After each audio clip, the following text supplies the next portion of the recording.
I'm here. I'm here. I promise. I'm somewhat here. Hey, sorry we're late. Me and Zach got to complaining about plumbing. Actually, so that's fun.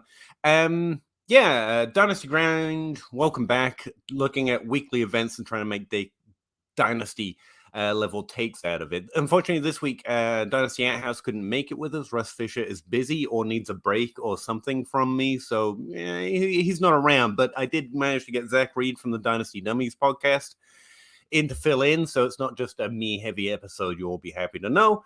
Um, yeah, that's it. Let's get into it.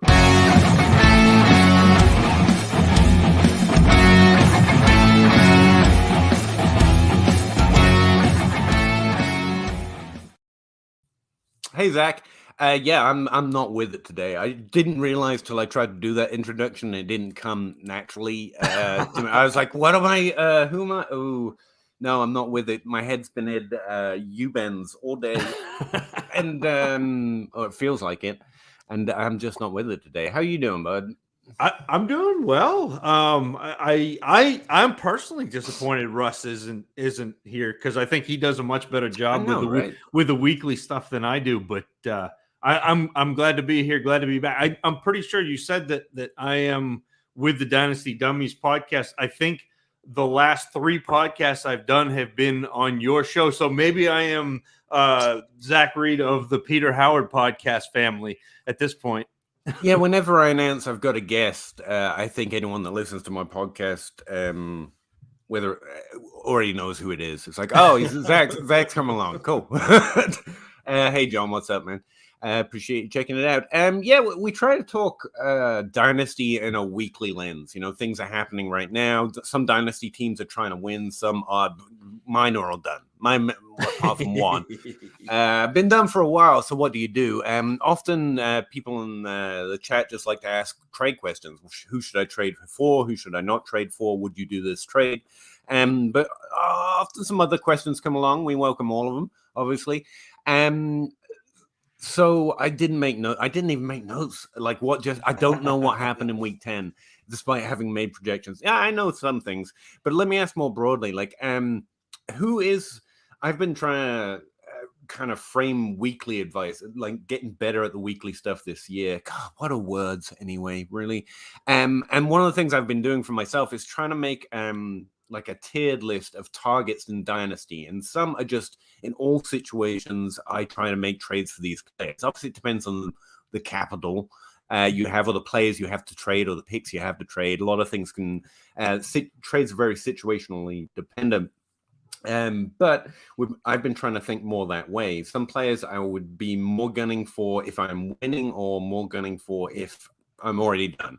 And there are some evergreen or all-purpose players. Like Stephon Diggs a few weeks ago stood out to me as like the one elite dynasty wide receiver, or wide receiver has been elite, who's still getting the volume but had not quite kicked off, especially with DeAndre Hopkins being more on team old guy. Diggs is still not thought of as old yet. I don't think he might be by this off season.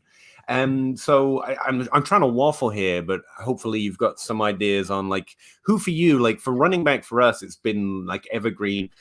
James Robinson and Darrell Henderson, and I think Myles Gaskin is starting to make the list. Now, running backs are always very much a right now proposition to me.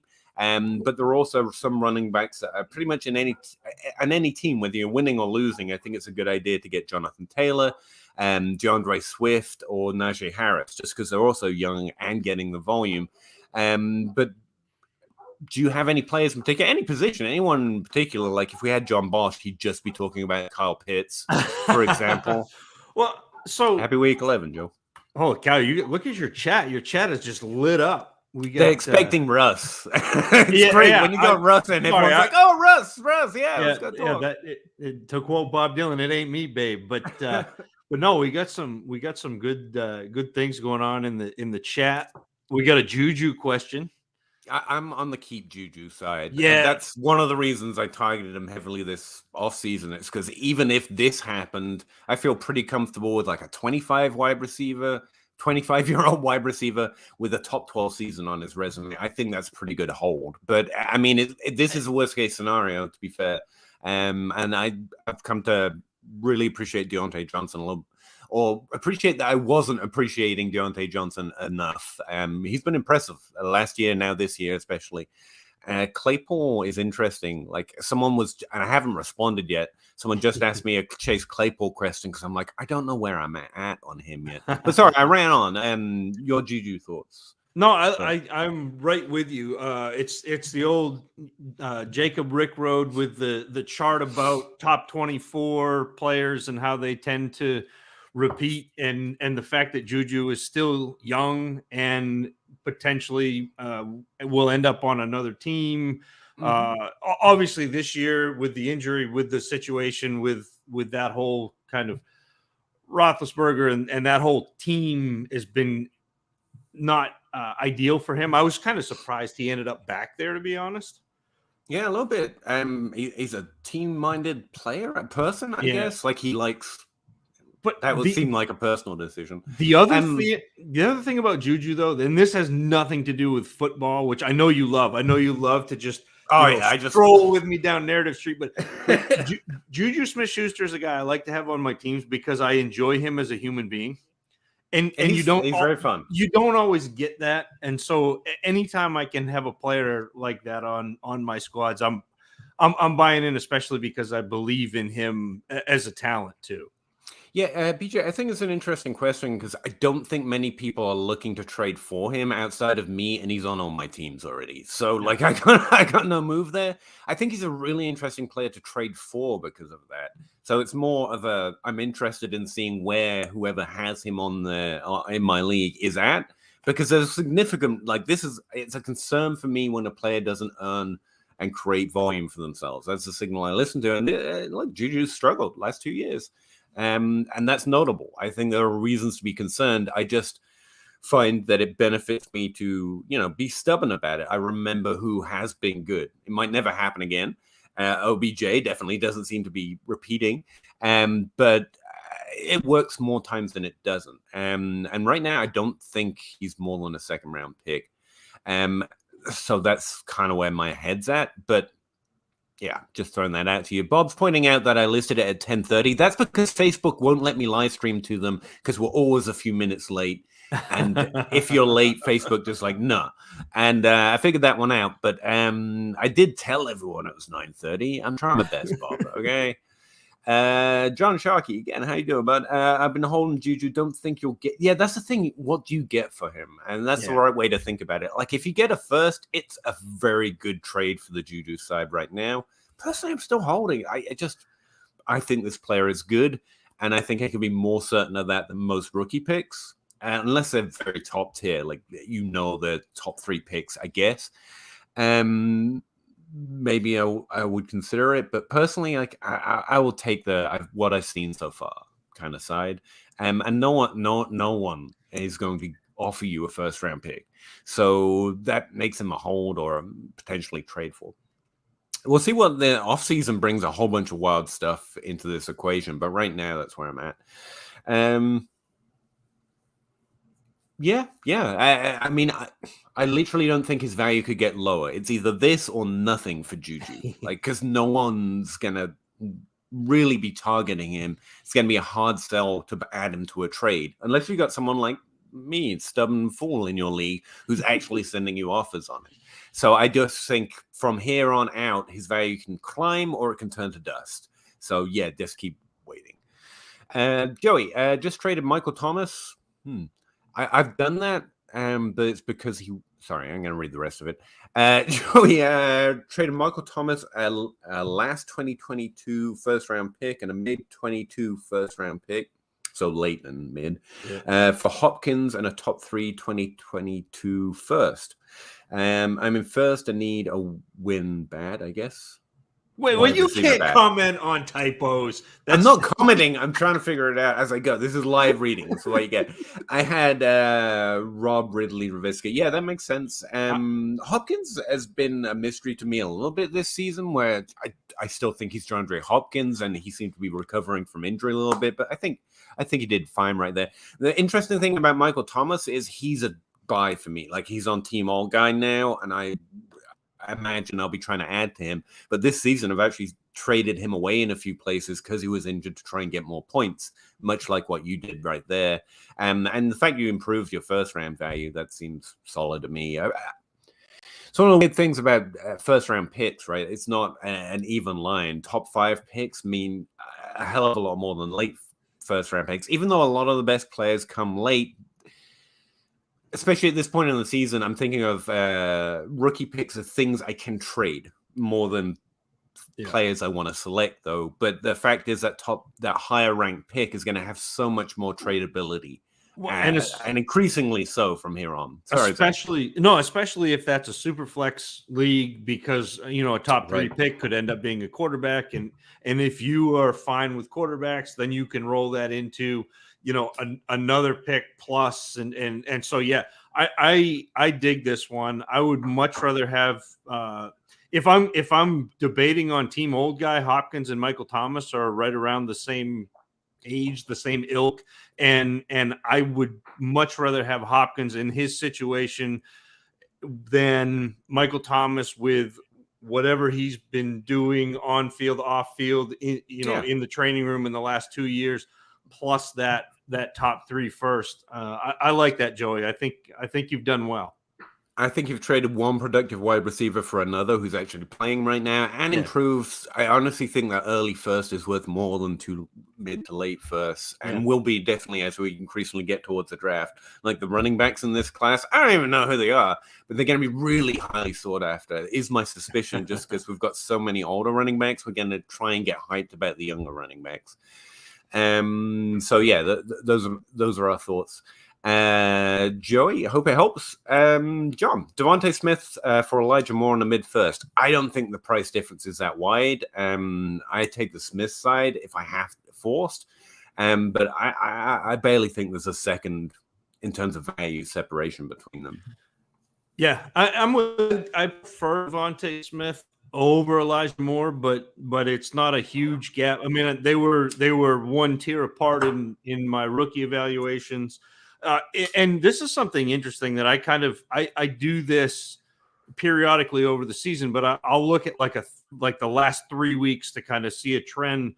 And over the last 3 weeks, Elijah Moore is wide receiver 7. Over the last 3 weeks, Devontae Smith is wide receiver 9. So they're both putting up, even though you in your mind, you look at their season and you're thinking, wow, they're disappointments. They've really come on lately in less than ideal situations for both of them. Yeah, rookies tend to, especially at wide receiver. They score more points in the second half of the rookie season than the first. Both of them screwed me, though. Especially Devontae Smith, especially with his low BMI and all those bad narratives, I thought he was going to be one of my targets this offseason. And then he goes out this week and scores 2 touchdowns. He's been too good, yeah. Just waving at everyone. Don't let that happen. Thank you, Mr. Smith. I thought we were a team, but we're not. JT all day. How you doing, buddy? Swapped ETN, Harris, and a second for Chubb and a third. Love it, especially for points. I would take, even if my team isn't winning, I would take Chubb. Age is starting to become an issue for him, but I don't care. He is the best runner, period, in the NFL. It's not close. And he can catch. It is close. He can catch a little bit too, but even with Kareem Hunt on the team, who's pretty good himself. I do think this is a Brown thing. It's hard to separate out player from team and offensive line running back, but I don't care. Nick Chubb's consistently just been even better than he should be in a good situation. I think Chubb's the truth. ETN's interesting. I think a lot of years and a lot of people are going to feel like I'm kind of done. James Robinson has been a top 12 running back twice now. I don't see, and I know nothing more about ETN. Good college player, good college prospect, high draft capital. I'm willing to just bet on the Rashad Penny trend. And even though the ETN has done Penny legitimately failed to earn a role, to put it in one way. And that's not what ETN's done. It's just, I guess I'm just bored. I'm ready to move on to the shiny thing. But to be fair, ETN doesn't make that trade interesting for the other side as well if they're losing. So I think it's a fair trade all around. I just want to point that out. Woo, one. Is Julio worth trading for in Dynasty at second round value? I think, yeah. I will trade a second for Julio. Yeah, I do. So, I mean, you've heard me talk about this before, but you and I are very different with the way we treat our picks. But anything after the first round for me, I am shipping. And if I think that, I can potentially get a couple of weeks out of Julio at the end of the season, and that's got a chance to win me my championship this year, hell yeah, I'm doing it. If you're trading a second for Julio and your team is not very good, I'm probably not, just because he's at that point in his career where we don't know. And I just saw, and I don't remember who it was, if it was Jacob Rickroad or it was Adam Harstead, tweeted out something about how players don't have a curve like we think of their careers having an arc, crest and then falling off a cliff. It's they're productive and then all of a sudden they just disappear, or something else. And so we don't know with Julio. So if I'm competing, yeah, hell yeah. If I'm not, I'm not going to take the chance for next year. Is Julio on IR now? I thought he went to IR. He may be, but it's the IR is weird. It's like a 3-week IR now. Yeah, now in COVID times. What I threw out on Twitter the other day was I probably value Julio the same way most people value OBJ right now, and they're kind of in the same age category. But people know they're taking a risk with OBJ, but he's young and he's actually playing right now, and they know there's upside there because of his past history and Matthew Stafford and everything else. I think that's the way to view Julio. Like, he might not ever do anything again, or he might be great. And that article you mentioned by Adam Harstead, I find it one of my favorites. Most of it is confusing as hell, and I have to read it 3 or 4 times. But I think it's really great. It's not the writing; it's just I have been trained to think exactly the opposite way, and that's one of the insights that helped me push forward to a better process. And he was basically, as I understand, I really recommend the article, is that there's a coin flip at the start of every season, healthy, not healthy. And if they're healthy, they're that player, but a career arc, like you said, isn't a curve. It's more you drop off drastically at some point if you play long enough to get to the drop off. And that's a better way of thinking of an individual career rather than this career arc, which the average represents. The average just basically always lies to you. Essentially, but then we get Calvin Johnson, who just disappeared, and Andre Johnson, who seemed to just tank all of a sudden, which is kind of what happens. So if you look at the individual players, that's the arc is a lie. Spark, how you doing, man? I think we talked to you before. Appreciate you coming back. I gotta say, we've got 22 viewers right now. It tells me with a happy little counter. And when you were talking, I looked up. I was like, wow, that really excites me. How do people do it with millions? Like that would I looked at 20. I was like, man, I better check myself. And I'm really happy to be talking to 20 people right now. And like, I'm glad I did our my old hair. friend is doing thousands a day, and I'm like, how do you do that? Like 20 is exciting. I'm good right here. 24. Okay, chill. We're good right here. But Spock says Najee Harris and OBJ and a third mid to late. I assume most picks are mid to late, to be honest, even now. Or DeAndre Swift, Jalen Waddle. It's just, unless I'm reading this wrong, it's a Swift and Waddle side. Like, pretty easy for me here. Like Swift and Harris, about the same value to me, and Jalen Waddle is like worth more than a second and then basically a third. Like double first kind of standard. Standard scoring 12-team Superflex, which does matter, but it doesn't change my opinion in this case. And I broke it down for you. I think Harris and Swift are in the same value tier, especially thinking to this offseason, to use a John Bosch trick, try to project next year's ADP and try to value players that way. I think they're very much in the top tier, young, productive running backs, when the best running backs, in my opinion, are definitely getting older. They're 25, 26, have had injuries already, and we're going to start to get nervous about them. And so you're going to see Jonathan Taylor, Najee Harris, and Swift at the top. But that puts them all in a tier for me. And so I feel pretty happy just saying that's even. OBJ has all the upside, But we've been saying that 2 years, and at this time, I feel like I have to take at least a partial L on buying Team Old Guy players and remembering that he's been good. And it's none of the news scares me. That your dad says something mean on Twitter about your team sounds like the team's being pretty petty to not like you about it. And kicking a net doesn't seem very prima donna-ish to me. Neither does dying. Like, nothing that's come out says to me anything particularly negative about OBJ. But at this point, I have to believe there's more, because through two organizations and two sets of teammates, this has been a problem. So I don't know what's going on, but at this point, I'm willing to put the question mark on it and say, market value. I'm no longer high, but I wouldn't be surprised to see him do well again, because I do believe he still has the talent. And Jalen Waddle, on the other hand, is like he's having an amazing rookie season. Like, so even if OBJ was doing well, he would probably beat out OBJ in value. And the mid to the third doesn't matter to me at all. Sorry to think that through too far, probably, but that's what you get. I think too. I talk too much. Bob Gilchrist, I am hurt. Pitts was mentioned with only John. Obviously, yeah. Sorry, that was Matt Price needs to be mentioned too with Kyle. Yeah. Sorry, I forgot Matt Price there. Dustin Oz, evening, gents. Always look forward to the weekly show. I really appreciate you saying that, man. This has been a lot of fun. Although the weekly grind sucks, but getting to talk to Russ regularly just to cut it up, and another excuse to talk to Zach has been awesome. And again, getting to talk to 20 people is pretty amazing to me about my stupid little hobby. So I really appreciate you all. Caleb Puckett, what is your evaluation of Michael Carter's value? It's a real good question. Thinking value, I thought you were going to ask about this week, and I'm actually kind of excited about him this week. Will it be the highest this year, or will he hold ascend in the future? That's the right question. I'm not the best at guessing. It's John Bosch, or in fact, Bob. To cut back to the guy complaining he wasn't being mentioned with Pitts, Bob works as a Dynasty trade calculator. If you don't know who it is, a DC, and Bob's. In fact, John Bosch is going to do a podcast again, and he's reopening the, what is that called? Wall Street.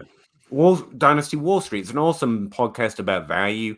I highly recommend them. For my stupid brain answer, I think he's going to be devalued this offseason. Like, I think if you traded him in season, you might.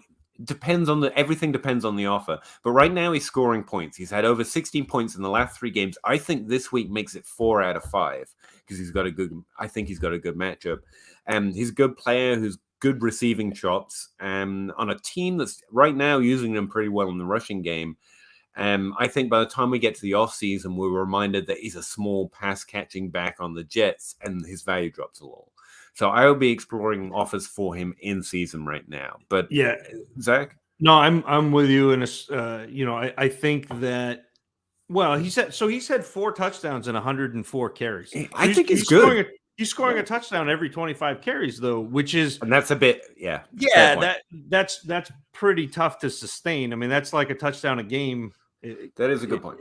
If you're an every down back. So, but I do like him as if he's your second or third option, like that's gravy. You probably got him in the mid-second round of your rookie draft, but if you can turn a guy you got in the mid-second round of a rookie draft into an early first at this point, then that's a win.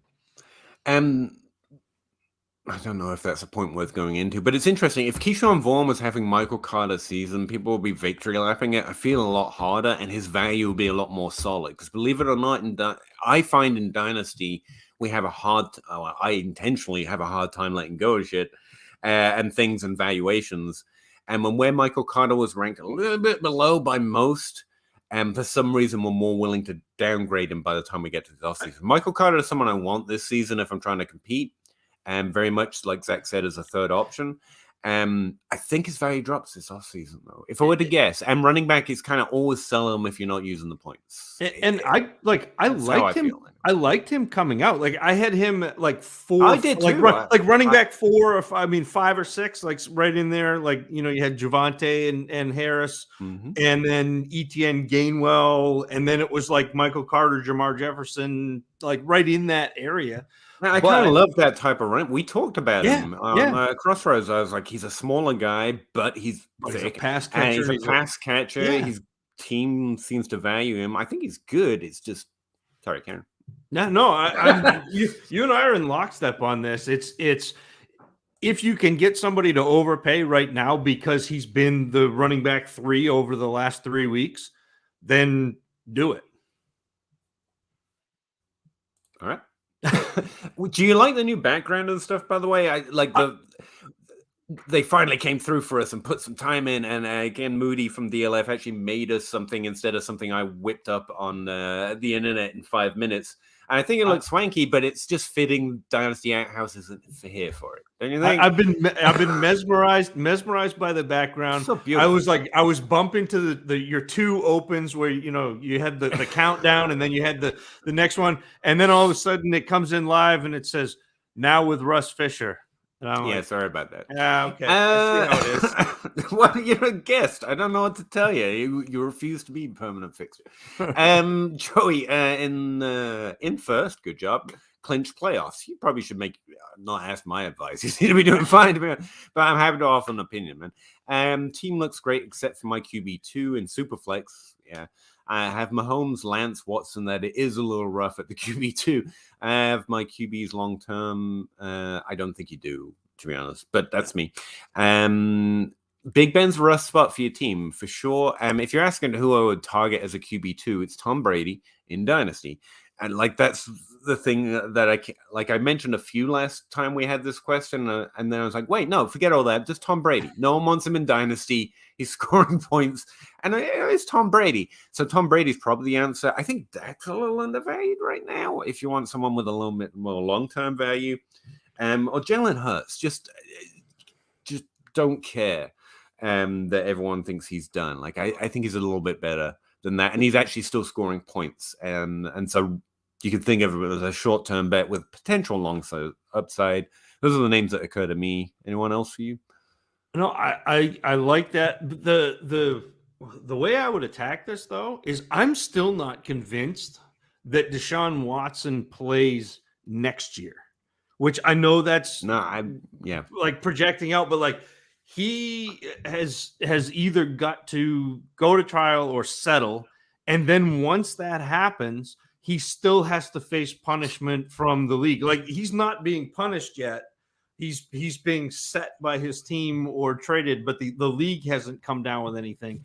And I think in Dynasty, they normally wait for a verdict of some sort. Well, sometimes Goodell does what he wants. He's it's like I'm the Pope now and does his thing, but don't make rules. Got it. But I think people are still speculating enough on Watson that you could pair Watson and if you're in first place and clinch a playoff, if you pair Watson in your first and go get somebody like Dak or like Jalen Hurts, like those guys who are a little bit undervalued but still producing in the top 5 or 8 of quarterbacks and are young enough that they will continue, I think that's a win, even though it's hard to part with Deshaun Watson because you've seen him be that good. I'm just really worried. I would be fine throwing Lance or Watson or both into a trade. Like I have strong questions about the future anyway, and if non-winning team's willing to trade me, especially at Dak, but even a Tom Brady or something that's scoring me points right now, or Jalen Hurts, like I'd be into it.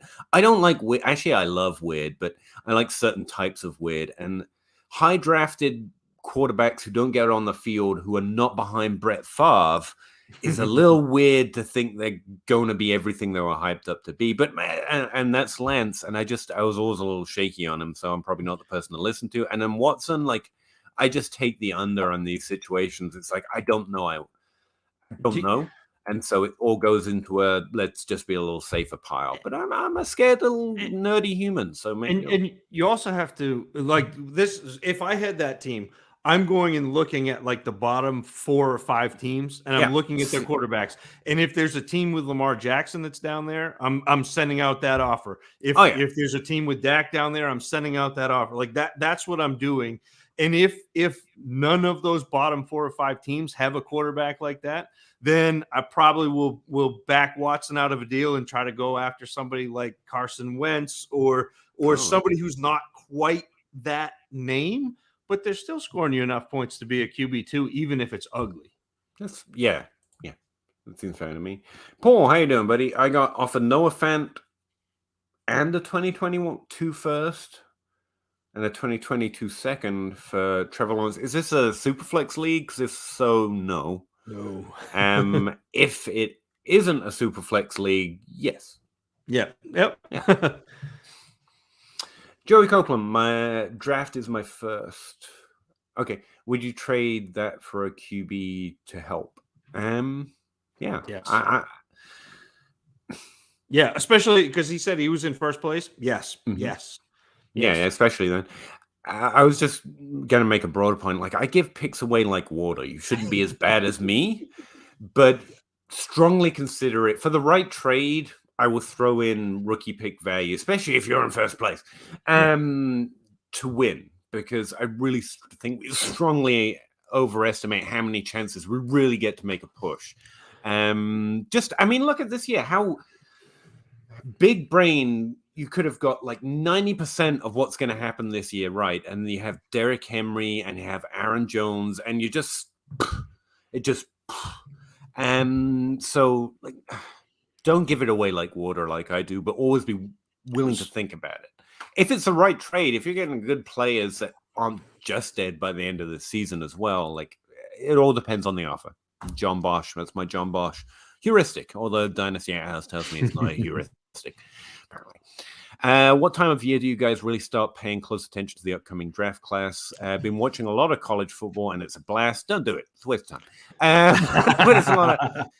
Here's the thing: I'm barely able to get into my tiny little brain NFL stuff, so I don't actually pay attention to college football at all. But I do research for them as they enter the NFL. So pretty much this off season, when we start getting a good idea of who's declaring, that's when I'll start collecting birth dates, collecting data, stuffing them into a sheet, and pretending they've never been on a football field and there's nothing to watch. Ooh, I don't watch film. Look, I can start after the season. Well, the longer I go, the more I realize it would be really good right now to have a better idea of the 2022 class when I'm trying to make trades based on the future. I'm one man and I'm very slow and stupid, so I don't get to I don't find enough time to do it.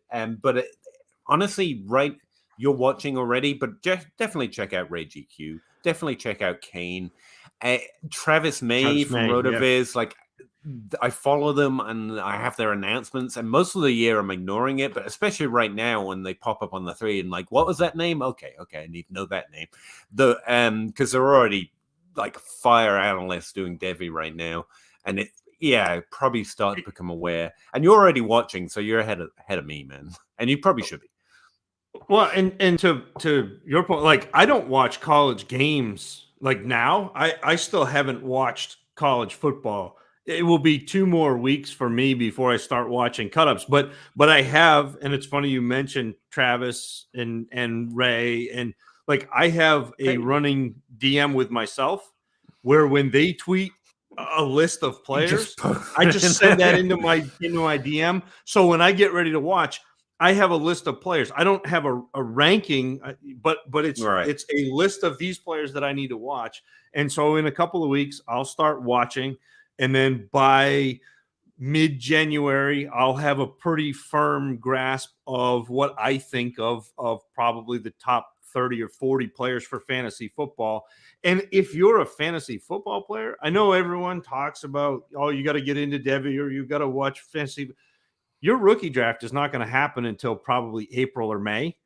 You don't have to make a decision until your rookie draft happens. There will be a lot more information that comes out. So have an idea about these players, but don't set it in stone until we get to April or May toward your rookie draft. See, that was always and it still is, like, I get burnt out with rookie content. Like, by the time we get to the rookie drafts, I'm like, I've heard the same thing and said the same thing so often.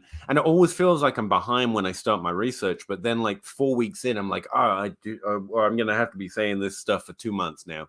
Yeah. But I will say this season, I've really been thinking, like, just having the heads up of what type of class it is. But I kind of get that passively just by following Travis, following Ray GQ, and having a pretty good idea of where the class is, even if I don't know a lot about the individual players. But the ultimate answer is you should get increasingly interested as a single season rolls on, where I've become so much of a content monkey. All the shark is gone.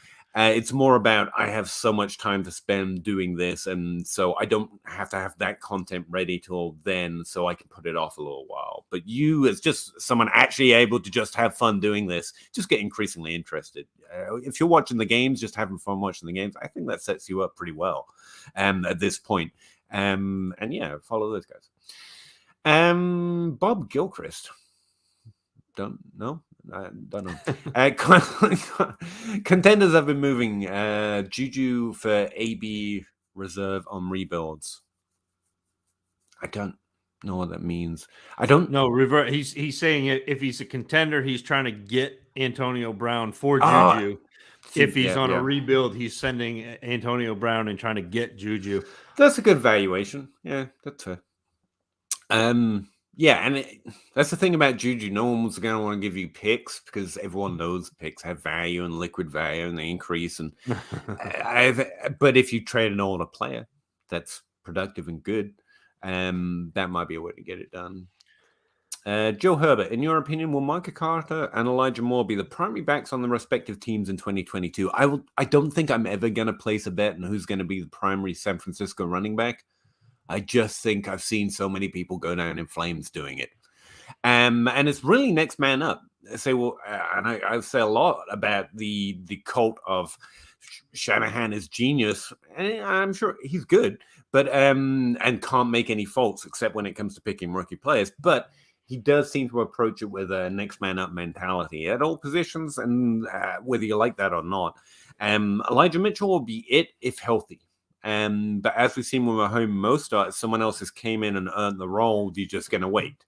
So I think that's the way I play San Francisco. Elijah Mitchell is real, though. He's very good. He was good in college and was high on my list before the season started. So it's not like it's from nothing or from nowhere either. I do think the player is good enough to do this.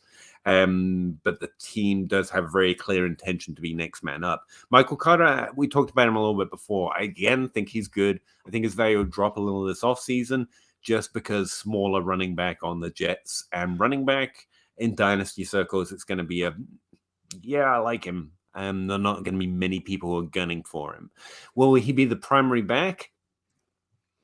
I don't know. That again goes into what's this draft class, and I don't know much about it. Neither team spends a lot on the position, though. That's not traditionally where they shell out, just from memory. And it's definitely not either team's main need. So probably it also depends to me on what you think a primary back is. Are you talking like they're never, the Jets are never going to fantasy option. That's and in terms of fantasy, I would much rather have Michael Carter because I think the receiving upside for him he's had a couple of games. He's had a 9-target game. He's had a 14-target game. He's only had 2 games this year, less than 3 targets. And if you're looking at carries, I mean, he's not getting very many carries. I mean, he has a season high of 16. Yeah, he's kind of discount Gio, and that's discount because I love Gio Bernard with a passion. No, and he's a guy like. I always talk about pass catcher plus. That's exactly what Michael Carter is, because he's a guy who is going to be the pass catcher. He's going to be a very good pass catcher. And if guys get injured in his backfield, he can be the main back, but he's not going to be, 25 carry, 20 carry guy. He's only got his high this year for rushing yards is 77. Yeah, like he's only broken 50 twice, what do you but think? he's been very good. I was trying to do the reverse of that for Elijah Mitchell, because I like Elijah Mitchell fine, but I don't think of him in the same way. I think he's a good, solid receiver and stuff, but like Philip Lindsay plus, would that be a fair corollary? Like, I mean, he's more of a Philip rusher Lindsay than a was pass, pretty but he good for a can couple of years. catch, and he Yeah. will, and they are using him that way. But yeah, that's one that came to mind. Caleb, how you doing? Would you sell Kenny after he had a few good games? I would sell Kenny Galladay whenever I could. Yeah, I like. It's I disappointing, like Galladay, especially a guy yes. who likes to remember who a good player is. But like, this is just it wasn't when he wasn't injured. It was a problem. It's like Juju, as if his value had already turned to dust, with less reason for him not being there. I mean, like, they clearly wanted him to be. I think he's clearly done it in the past. I don't know what the mystery source is there, but yeah, I think the value's gone. He's getting older, but by the time he could have good games again, I imagine the value is going to go way down on him anyway because of his age. Yeah, second plus, I'm selling Kenny Galladay, and it feels bad because I really thought he had top 12 upside this year. It's a miss of mine. Zach Cole, start 2. Oh, okay. I'll try my best. Bateman, Jacoby, Ramondre, Tony. I actually have to pull up project. I think I'm low on Bateman this week, and it's just because Vegas isn't predicting enough touchdowns to get him one when you've got Mark Andrews and Marcus Brown behind him. Tony, though, I think I'm a lot more optimistic than some, just because he's back healthy. Ingram refuses to score touchdowns. Apparently. And Evan Ingram, I was thinking of trying to write a funny tweet about this, but they keep making me cry. But like, I got everything right about Evan Ingram, apart from the fact that fantasy points would follow if it all happened. Like, that's the missing part. Do you have a start sit while I look this up? Well, I noticed Ramondre Stevenson is on that list, and he's been pretty good. He's been the running back 11 the last 3 weeks, but I just saw a Reese tweet that Damian Harris is back at practice and out of the concussion protocol. So that kind of puts a little bit of a damper on Ramondre Stevenson for me. It would probably,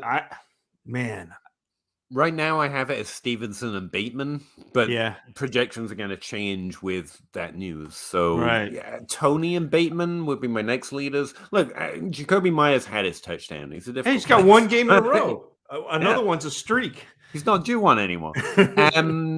But yeah, I think he's going to be at the bottom of the list. You can start him because honestly, some of these are pretty tight together, and Jacoby's very good and capable of having a solid outing. But I think he's going to be at the bottom of the list outside of Ramondre Stevenson getting demoted because of injury news. But right now, today, you're asking me right now, it's Stevenson and Bateman for me. But Tony's in that mix as well. It just depends how confident you feel he comes back to having something of his role this week. And I think the team's deprived enough that an athlete like that can make something happen in that situation. So he would jump above Stevenson for me, and I'd start him and Bateman if Ramondre Stevenson starts getting not the work news because of injuries. I feel like I've answered this question, and yet I made it so complicated you don't know what I tried to say. Bateman and Tony, if that injury news is real. Yeah. Like if he's not going to be the guy this week. Dustin Oz, how you doing, buddy? Guy in Superflex tentatively agreed to give me Javonte and 2 firsts, but is 5-5 and now wants to wait till week 13 trade deadline to see about his. Yeah, I never know what to make about those kind of. I'll do this if it turns out I'm going to beat your butt with this trade. It's like, well, if we're going to beat my butt with this trade by then, I probably won't want it as much. What is he getting in return for that? He's getting Javonte Williams 2022 first. Yeah, I mean, I guess you can't make him make the trade, but at the time week 13 comes around, if he doesn't want to do the trade by then, if the only decision you have to make is if he wants to do it then. I mean, you can't force him. Dustin, are you out of no, don't at this add to point? it. Screw that. Are you? Yeah. Are you out of contention at this point? Because, like, potentially your first round picks are going to continue to get better, which would give him a better deal at at that, like, I don't know. That's what I would say. Yeah. This if he doesn't want to do it now, telling him I The don't price know. of I'm not poker's good at going trades. up in week 13. But what would happen if it was me is I would immediately send back a triggered angry message of my picks will be worth more than that. If Javonte literally hasn't gone off like you expect by then, I won't give two. Right. Like that would be my answer. We can do that, but we're gonna reassess the value by then. Yep. From my side. Yeah, as I mean, well. yeah, like you're not going to wait 3 weeks and make the same trade that you would have made 3 weeks ago because now you have new information. And the thing is, he is waiting because he hopes Javonte gets more valuable. But you say, and that would be my triggered angry message. If he's more valuable by then, you lost this trade. My picks are top 3, I'm guessing, if you're already out of contention, and you don't have access to 2 of them because I have 2 of them apparently. So, like, go trade for those late first. Enjoy that. Because I'm a mean, angry man, and I don't. It's literally a message saying I'm gonna see if I can get more out of you later. Okay, like you can go trade for Najee Harris, Jonathan Taylor. Those 2 first could easily get you that. If you have another player to add for Jonathan Taylor, and that would be the player I'd rather target. In the same tier. And I'd say, fine, but I'm going to explore other options, and I'd go try and see where the Taylor Swift and Najee Harris owner is at. Because that would just annoy me. Like, if it's fair, take it. If it's not, don't. You can't put a pin in it. You can't. I mean, if you feel uncertain about it, yeah, you can. I wouldn't say I'm putting this on hold in the same way, but you can say no and then try to get the trade done later. That's fair. I wouldn't, because by telling someone that, you're saying, but don't do anything else, and they're free to do anything else between now and then. And Javonte's not the. I think if you're already giving away 2 early 2022 firsts, you're willing to give enough value away to go get Jonathan Taylor, who I'd want more. And so I'd go explore that option if Javonte just makes you feel awkward. Or Chubb, like one of those. Yeah. If you have the option to do that trade right now, I think that's fair for Javonte. I really think that value is going to pay off by the time this offseason comes. But like Zach said, those picks are. It's only fair. You're not winning. And if you get the player, that just stays. The picks could get more valuable between now and then. Caleb Puckett. So, yeah, it's a little too hot for me. Caleb Puckett, what is fair value for ETN? A first. Mid to late. Again, I'm almost not willing to take the ride at this point. The team looks like a mess. James Williams has 2 years established himself at this point. I'm not any more concerned about the player, and I think he'll come back from the injury fine because people come back from that injury fine pretty often, if I remember right. I think James. I don't want to get this wrong. Like, James Robinson's still good. It's not that I got it wrong. It's I played the middle and it didn't feel good enough, and now I just want to ride or die James Robinson. That's where I'm at. So that's where my value of him is at. But everything depends on the actual trade. It's fine to throw out a valuation like that, but then. It depends on the actual trade. Zach, if you got something better than that, that's where I'm at. Well, no, I'm just kind of like, I don't want him. And I'm just looking at, like, who would you target to trade for? And what I would be doing is looking at some of the players that consensus has been low on. So you're gonna like this one, but like Marquise Brown, who has been very good in Baltimore. Jalen Waddle, who has been better than people thought, and you keep hearing rumblings about Tua and will he be the quarterback there and that sort of thing. Adam Elijah posted today that Michael Thomas is like wide receiver 41. Yeah. You'd be able to get him for ETN all day. Yeah, I would do that all day. Bateman, Elijah Moore, any of those rookies that have underperformed, even though they've been very good. Not many actually this year at the wide receiver position. I think most of. But we're so as a community, and I don't necessarily mean like you and Well, you've been pretty pessimistic about everything, but like a whole bunch of people keep expecting, because Justin Jefferson had a historical year, and because Jamar Chase is having a historical year. If you're not and Jamar because, Chase, you're trash. yeah, and got it. you know, they're like taking victory laps on Devontae Smith being bad, and then he has 2 touchdowns, and then they're like, he's the greatest thing ever, and then next week when He will be bad Jalen Hurts again, can't find him, he'll be bad again. And so like that's kind of how I would approach that. Is a lot of people, because they haven't seen ETN, and they thought he was right up at the top of this class. I mean, people had him neck and neck with Najee Harris. People had him over Javonte Williams. I'm not those people, but because people haven't seen him, even though there was that injury, I think there's still that little bit of hope, that taste that, and so he still carries some value. And so that's what I would be doing is taking that and trying to flip it for one of these receivers that I think is being undervalued, even though they're performing. They're not having a historical rookie season. That's fair. If I had ETN, I'm trying to trade him for a wide receiver. But it really depends where the people in your league are at with those wide receivers or with ETN. So, like ETN for a first, I think is very fair on both sides, because ETN hasn't done badly this year because he hasn't played this year. And the first is a mystery pick who could be Trey Sermon. So there's risk on both sides, but also that pick could end up being the next year's ETN or Najee Harris. So I think that's the fair value. Consider him a first. And I like the first side just because the first can become anything. And ETN can probably only become whatever ETN's going to be. And at this point, I'm willing to re-roll. Not because anything he's done, just because I don't know. It's that simple. I didn't see him play. I don't know what typically happens in this situation, because it doesn't happen a lot.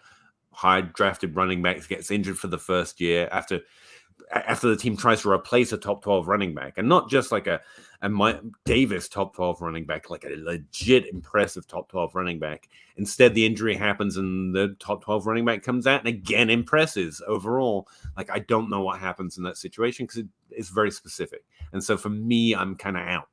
And I just want that James Robinson. If you feel differently, and like you have a lot firmer opinion on who ETN is, you watched him in college, you like his, then it's the ETN side, and that's why I say that's fair. Our first for ETN is fairly fair. What thread for Adam inspired the question? That thread. Oh, right. Okay, that thread from Adam inspired the question. Yeah, it's a really good question. I find if you listen to Adam enough, you end up, having good questions and also good answers. He's an interesting fella. Seems to utterly hate me most of the time. I think I annoy him, but I really enjoy him and strongly suggest his content. Just because, again, I try to think differently. I think he naturally thinks differently. I think he's an interesting fella. Joe Smith, rank ETN. Thank you. Dobbins and Akers. Dobbins, Akers, ETN. Just take them and go. Dobbins, Akers, ETN, and there's a gap. Yeah, I mean that was how I ranked them coming out of college. So I had to go back and pull up the list I made for you. I think I would have Akers above Dobbins if I'd ever seen anyone come back from that injury. Well, if you know what I mean. Yep. That's my only problem. I think both are in limited situations and they have talent, but it's just that injury with Akers. J-Tay all day. Everyone comes up with better usernames than me, man. It's a problem. Win now team 2 running back, 2 flex, Zeke, Mixon, Chubb, Hunt, Swift. Trade Mixon in a second for Javonte Williams and Jordan. Detrimental to win now, but worth the risk. I just think you're pretty solid there. Gordon and Javonte are pretty solid running back 2s by themselves or together, especially this season. Mixon's more of a running back 1, but you've already got Chubbs and Hunt are injured, but you've got Swift as your running back 1 with Zeke. So I think that's fine. I think that's That's thinking long term while also trying to win. I think that's a really smart trade because again, it seems fair. You're giving up something good, and getting something else that's good, which is longer term value. Yeah, I think that's a really fair trade, and I would take it personally. It's relatively rare I'm able to think long when I'm in win now mode. I never get that. Would you like Durante Williams? Normally, it's do you like Ezekiel Elliott? So, okay. Yeah, I think that's a neat trade. I would do. John Sharkey, Dobbins, ETN, then Akers, Achilles is something else. Yeah, Achilles is something else, man. I think that's fair. It's fair. It's always reasonable to be worried about something. It's just where your risk tolerance is. And when it comes to injury with me, I have almost none. I have no medical training. I do trust a few doctors on our little platform in our little game, and I'm waiting to hear more from them. I mean, Marlon Mack had the Achilles, right? Yep. I mean, he's playing in the NFL. It's not like he's hobbled. So that's positive. I just don't know. Where my process is mostly see what happens most of the time, something about to happen or happening right now, and what the results are. I'm very limited when it's a very particular situation. And every other example we have is they never come back or they never play well again. I mean, Dante Foreman, didn't he have Achilles? And technically he's back in the league. Yeah. Emmanuel Sanders, not a running back, but Emmanuel Sanders is bad. I mean, like it's funny because like all of the research that people threw out about that injury, most of the guys that we have as a sample size that were injured weren't very good to begin with. Yeah, that's what I was going to say. Marlon Mack was good, but he wasn't what Akers could have been. And so it's a real tough thing. I mean, it was the same idea when Jimmy Graham was injured and it was a patella tendon injury. Yeah. And nobody comes back from a patella tendon. But then Jimmy Graham came back and had 2 top 10 tight end seasons after that injury. I'm back podcast. I had that same patella tendon. And I'm still standing. Yeah, no, honestly, I think there's a little edge right now into leaning into it because where there's just no precedence for it, but there's also no one with Akers' profile having it. Honestly, it's just a mystery, and there's a value on it right now. Everything depends on the trade. I read a really good study on NBA players that had a larger sample size with that injury, and it was the first year back was rough. If a guy was good enough for a team to give him a second year, then he was back to being what he was. So I mean, it'll depend on how the Rams see Cam Akers, I think. I think that's a good trade, Tyler. Mix him for Pittman in a second when you're losing and you're not going to win. Yeah, I think that's solid because the wide receiver is going to have more value just because he's a wide receiver, and you're also getting a second round pick. Hold on, what was that again? I missed the part about you loving Pittman. What was that about? Yeah. Look, no, wait. I remember his name, Paris Campbell. Yeah, what was that about Paris Campbell? Yeah. And my receivers are now AJ Brown, Ridley, Pittman. Yeah, I mean, you always take the wide receiver, especially if you're losing. You give and Joe Mixon again is having a top 12 season. He's a poster child for how top 12 isn't how it's cracked up to be, but also a top 12 running back is really good. Right. But it's definitely old running backs are going to take a hit this offseason. And we've discussed how I wanted to ask Zach on this while we're live about Sutton because I see the concern, but it's a small sample. And I don't think it's Judy takes the role when Sutton's gone because since Judy's been back and before Judy was back, Sutton and the wide receiver volume was falling in general as they had several matchups where they were just using the running backs more. Clearly, Judy is the one. I would say that's very you don't have to not like Judy to like Sutton. I just think it might be a little exaggerated in this small sample. But I don't know. 4 years in, continually expecting more. That year 2 really shut up a lot of my doubts, and then they've just crept back in after 2 more years of what's going on. So where are you at on Sutton? It's the kind of Chris Godwin, Mike Evans thing, isn't it? It's if they're throwing downfield and throwing to the end zone, then Sutton is going to be fine. And if not, then Judy is that player who gets the volume underneath and can create after the catch. And that's not really Sutton's bag, especially with Teddy Bridgewater coming in there. it made it a little bit tougher for Sutton because Teddy Bridgewater traditionally is not a big time down the field player, and that's where Sutton plays. I mean, Sutton is he's got the large radar, and Judy has noticeably a low one. Sorry, Karen. I think Zach froze in robot mode. I was going to say, because we've got 3 congested situations. This is how I was looking at it, with 3 players that are really good this season, and Judy and Sutton make a unique split because Judy is a 1, but with a lower ADOT instead of a comparable ADOT like Higgins and Chase, and neither of them compare well to Gallup. So I think Sutton might be the discount version of Amari Cooper in this offense. He's got a higher ADOT, but he gets Amari Cooper level volume. Judy is clearly the one and probably the player who should be most rank higher in Dynasty, or just redraft, to be honest with you. But there's still potential. I mean, over the last 2 weeks when Sutton's values disappeared, his expected point per opportunity is like, it's not off the charts, but it's like twice the position average. And the position average is fairly consistent for well-used players. It's like 1.6.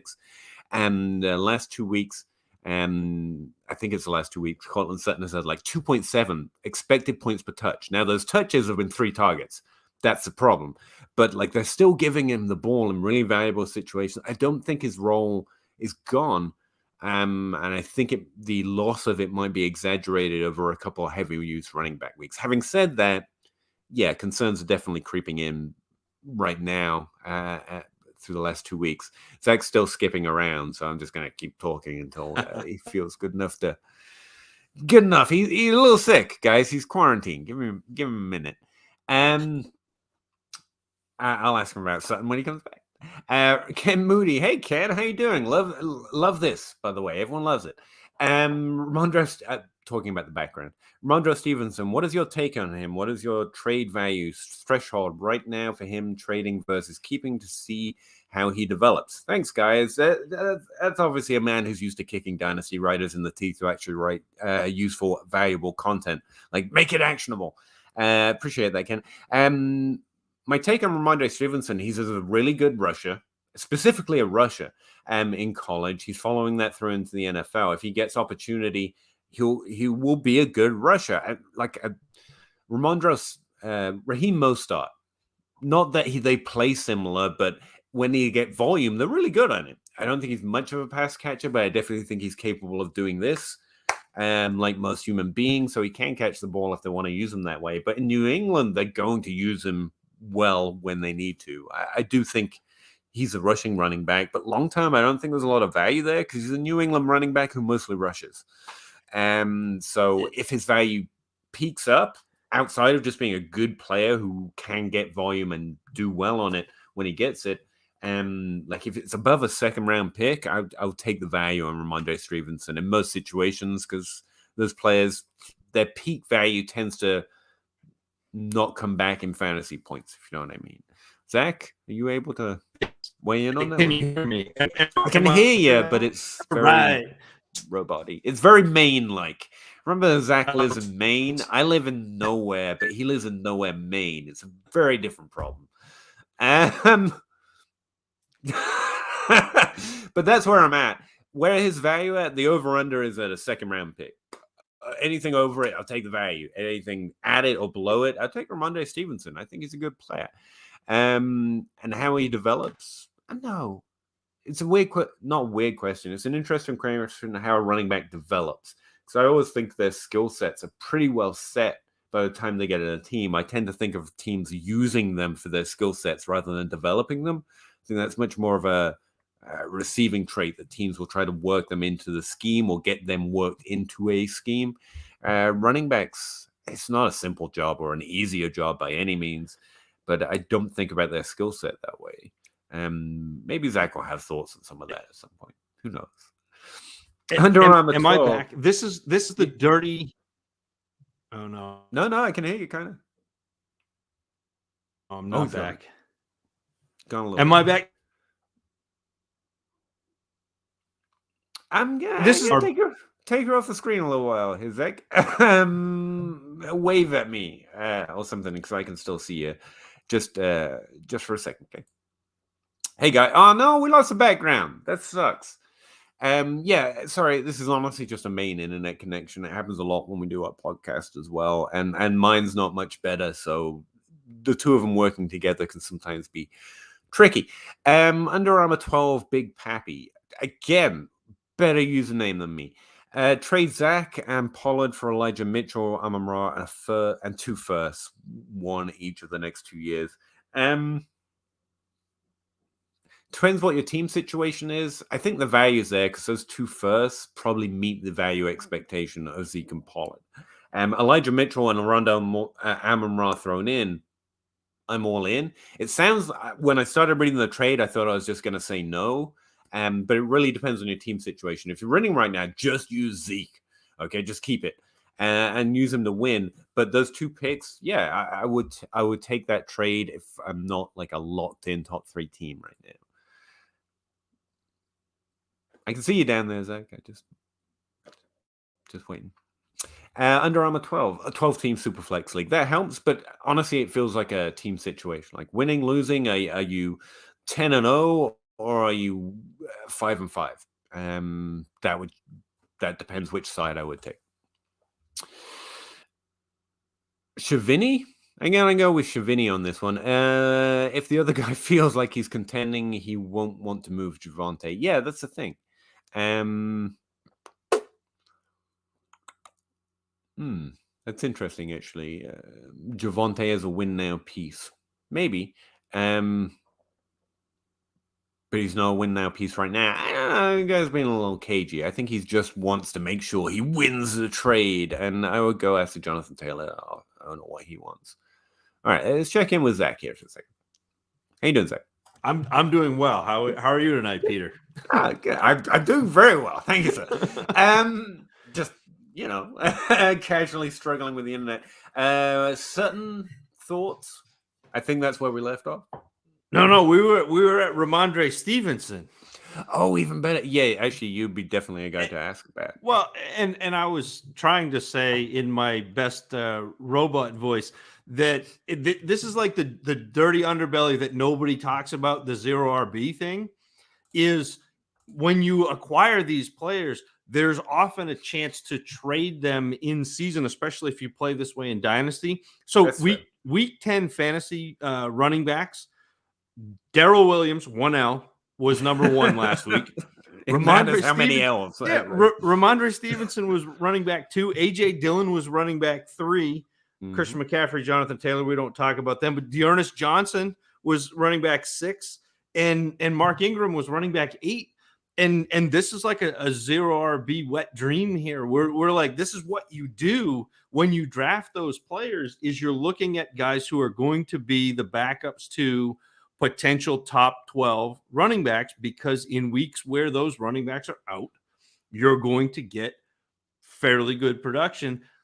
The other thing is, with somebody as young as Ramondre Stevenson or with somebody like A.J. Dillon, if you're not believing in him ending up with like a Derrick Henry level, workload, those are players that you can trade in season and recoup more value than what you ended up paying for. And that's a win. That's how you get incrementally better as a team that plays 0 RB. Yeah, honestly, it's a way taking deeper shots at running back and rookie drafts pays off, because it's now trade them season. Yeah, that makes sense. Jason Brehurst, I've messed your name up before. You've been here before. Don't lie to me. I appreciate you coming back.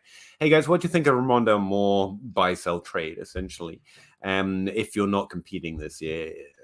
I think he's been used real weird, but I'm not so worried about whether you fit your position title. I think he's a remarkable player. I think the team seems very eager to use him. He's going to be a difficult rookie evaluation, where he has had such a different role this season compared to most wide receivers. Very low ADOT, like a running back. But you know what? Deebo Samuels exists, so screw those guys. I think he's a really good player, both in college and in the NFL. He's getting touches at the NFL level as a young rookie player on a team. I think that's always impressive to me. And as a non-contending team, that's exactly the type of player I'll go after. I think Rondo Moore might be one of those players that people might think because they didn't score many fantasy points this season had a bad rookie season. And I don't think I would trade for it. Yes. Yeah, and you like Rondell Moore? You know me. I absolutely love Rondell Moore. And he is 10th. He is in the top 10 in yards after the catch this year in the entire NFL, counting running backs, not just receivers, but top 10 yards after the catch. So, yeah, again, we're looking at these wide receivers, and if they're not turning out like Justin Jefferson, you're a disappointment, except he's really been pretty good. By the anti-Mike Evans. That's all I'm saying. Under Armour 12, big Poppy. Poppy. Also, thoughts on Tua. I actually have him on a quarterback in Superflex leagues I'm interested in trading for. Miami doesn't know what it's doing or believe in him. I think the community's starting to turn. I have seen good stuff from Tua. I'm really interested in him.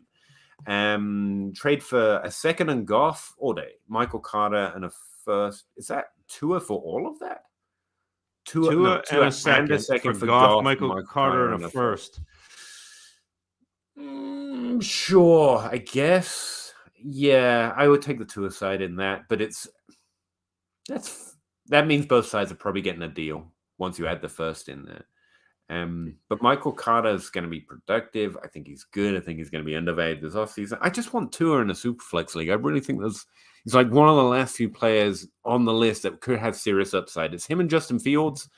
And Jalen Hurts is already there, but he's got a discount because no one thinks he's any good for some reason. And so I'm really interested in him. I'd probably take the risk, but I'm risk-averse, risky player. I don't know what to tell you. Exactly. I would take the Goff side and then turn around and try to trade Goff and Michael Carter for a better quarterback. Yes, and then I got a first and a quarterback, a first for free, basically, or a first for a second. Yeah, you could do that if you're good at trading. I'm not, but that's what I would try to do. There's more on that other side to try and turn into something even better. So Zach's probably right here, but I do want to highlight. I'm interested in Tua. I'm trying to get better at this, and I had a big thread probably Friday or Saturday or Sunday this past week about this, and it's Russ. So I'm gonna pretend I'm Dynasty Outhouse for a second on the bottom of the scroll, but I think that oftentimes you get caught in thinking of a trade as its own singular unit, and Russ doesn't do that. And that's what I am trying to get better at, and I'm trying to get other people better at that too, is you can cascade trades. So that trade isn't just Tua and a second for Goff, Michael Carter, and a first. It's Tua and a second for pieces that can become something else. And so if you'd rather have something else than Tua, then it's a good trade, because I think Michael Carter is tradable at this point. People love him. He's been great the last few weeks. Goff, not so much, but it's super flex and a quarterback. And so you could pair Carter and Goff and get something back. Yeah, I think there are more assets there that still have plenty of value you could use. I think if you're capable of that and willing to go into that process, you're probably right. That side wins. Waves of Glory, and I changed the banner. Stop complaining. Jeez. Waves of Glory. Need a reaction to this. Someone traded Cook, guessing Dalvin, and a 2024 first. Sometimes, that's so deep. For Henry and a 2023. Wow. Are those kids even in school yet? Yeah, right. You got to start watching that high school tape. I don't know what to do with 2024 picks. I'm like, Henry, a 20. I think I just take the Cook side because he has a receiving floor. He's got an injury problem. Henry's got can you keep up that workload the older you get problem. And it's the age, not the workload. That's the problem. Honestly, I don't know. Actually, I would take the Cook side because it's got the first on it. Yeah, but then he got back. So he traded. Oh, then he traded Henry and a first for Connor, Dalvin, and Tua in a 1 QB league. So he got Dalvin back plus nothing. So he added a first. So he gave the first back. Hold on, I'm doing 10. some writing. I'll get back to you. Get back to me on this. Wow, to be honest, my overall reaction to this is that's really deep on the trade picks. But also, I mean, he's doing him, man. He didn't like the trade. He tried to reverse it. They found a different one that worked. That seems fine to me overall. I mean, I've done it. I've done a trade and then been like, you know what? I just don't like not having that player. And so I'm going to go get him back. And I think on the face of it, that's fine. This second trade, though, like, I think he gave up a lot to get Henry back. Like, obviously he's made a mistake. He's going to play almost a tax or a fine for that, and the team's taken advantage of him somewhat. But like, just Connor and Tua in a 1 QB league, that's not enough. That's too much of a penalty. This is like one of those word problems that they give you. Have you figured it out on your SAT? No, I'm like. So what has he lost? If two trains leave, yeah. So he gave up Henry and a third initially, and then he's given up Connor, Dalvin, and Tua. So it's Connor, Dalvin, and Tua and a third for that first round pick, essentially. That's what it is. He's traded Dalvin. No, because Dalvin came away. He's traded Tua and Connor for a first round pick in a 1 QB league and a third. Yeah, that's what it is. It's Connor and Tua and a third for a first round pick, ultimately. I think. A 23 first. That's even worse because that's actually a high value pick. Yeah, this is a mess. I tell him maybe to live with his mistakes or don't make the mistakes in the first place. I don't, but it's honestly, it's fine to go. I don't like this. I'm going to reverse it, but I feel like he paid a fairly hefty price there. But I do like Tua. That's amazing ways of glory. Come back, Rob Downs. Howdy, my man. Rob Downs, OJ Howard, Achilles. Yep, I believe he has 2. No, 1.5. He got an injury, right? Yeah, it's unfortunate. Him and David Njoku just never really happened. Even a tight end, at some point, you just admit that it never really happened. I do hope he gets healthy and plays back in the league. So I'm sure he's a good NFL player. He's an amazing athlete, and I want him to be able to get back to the job he wants to do and earn some money. But fantasy-wise, just kind of shrugged. Trade a 23 first for Elijah Moore and a second and a third. Yes. Yeah. You can always go get a 23 first and overpay for it later. Yeah. Elijah is worth more than that to me. Jared Goodman, thoughts on Pittman, Henderson, Knox, late first and a third in 2022 for CD side. Yeah. Yeah. CD alone should net that. Yep. Currently a contender, I get that. And CD and Andrews are contending assets, to be fair. Henderson is interesting to a contender, but CD side every time. I'm throwing in Mark Andrews just for the hell of it. Like, taking that man out for a drink, buy him a beer on top of that. No, I definitely take the CD side here.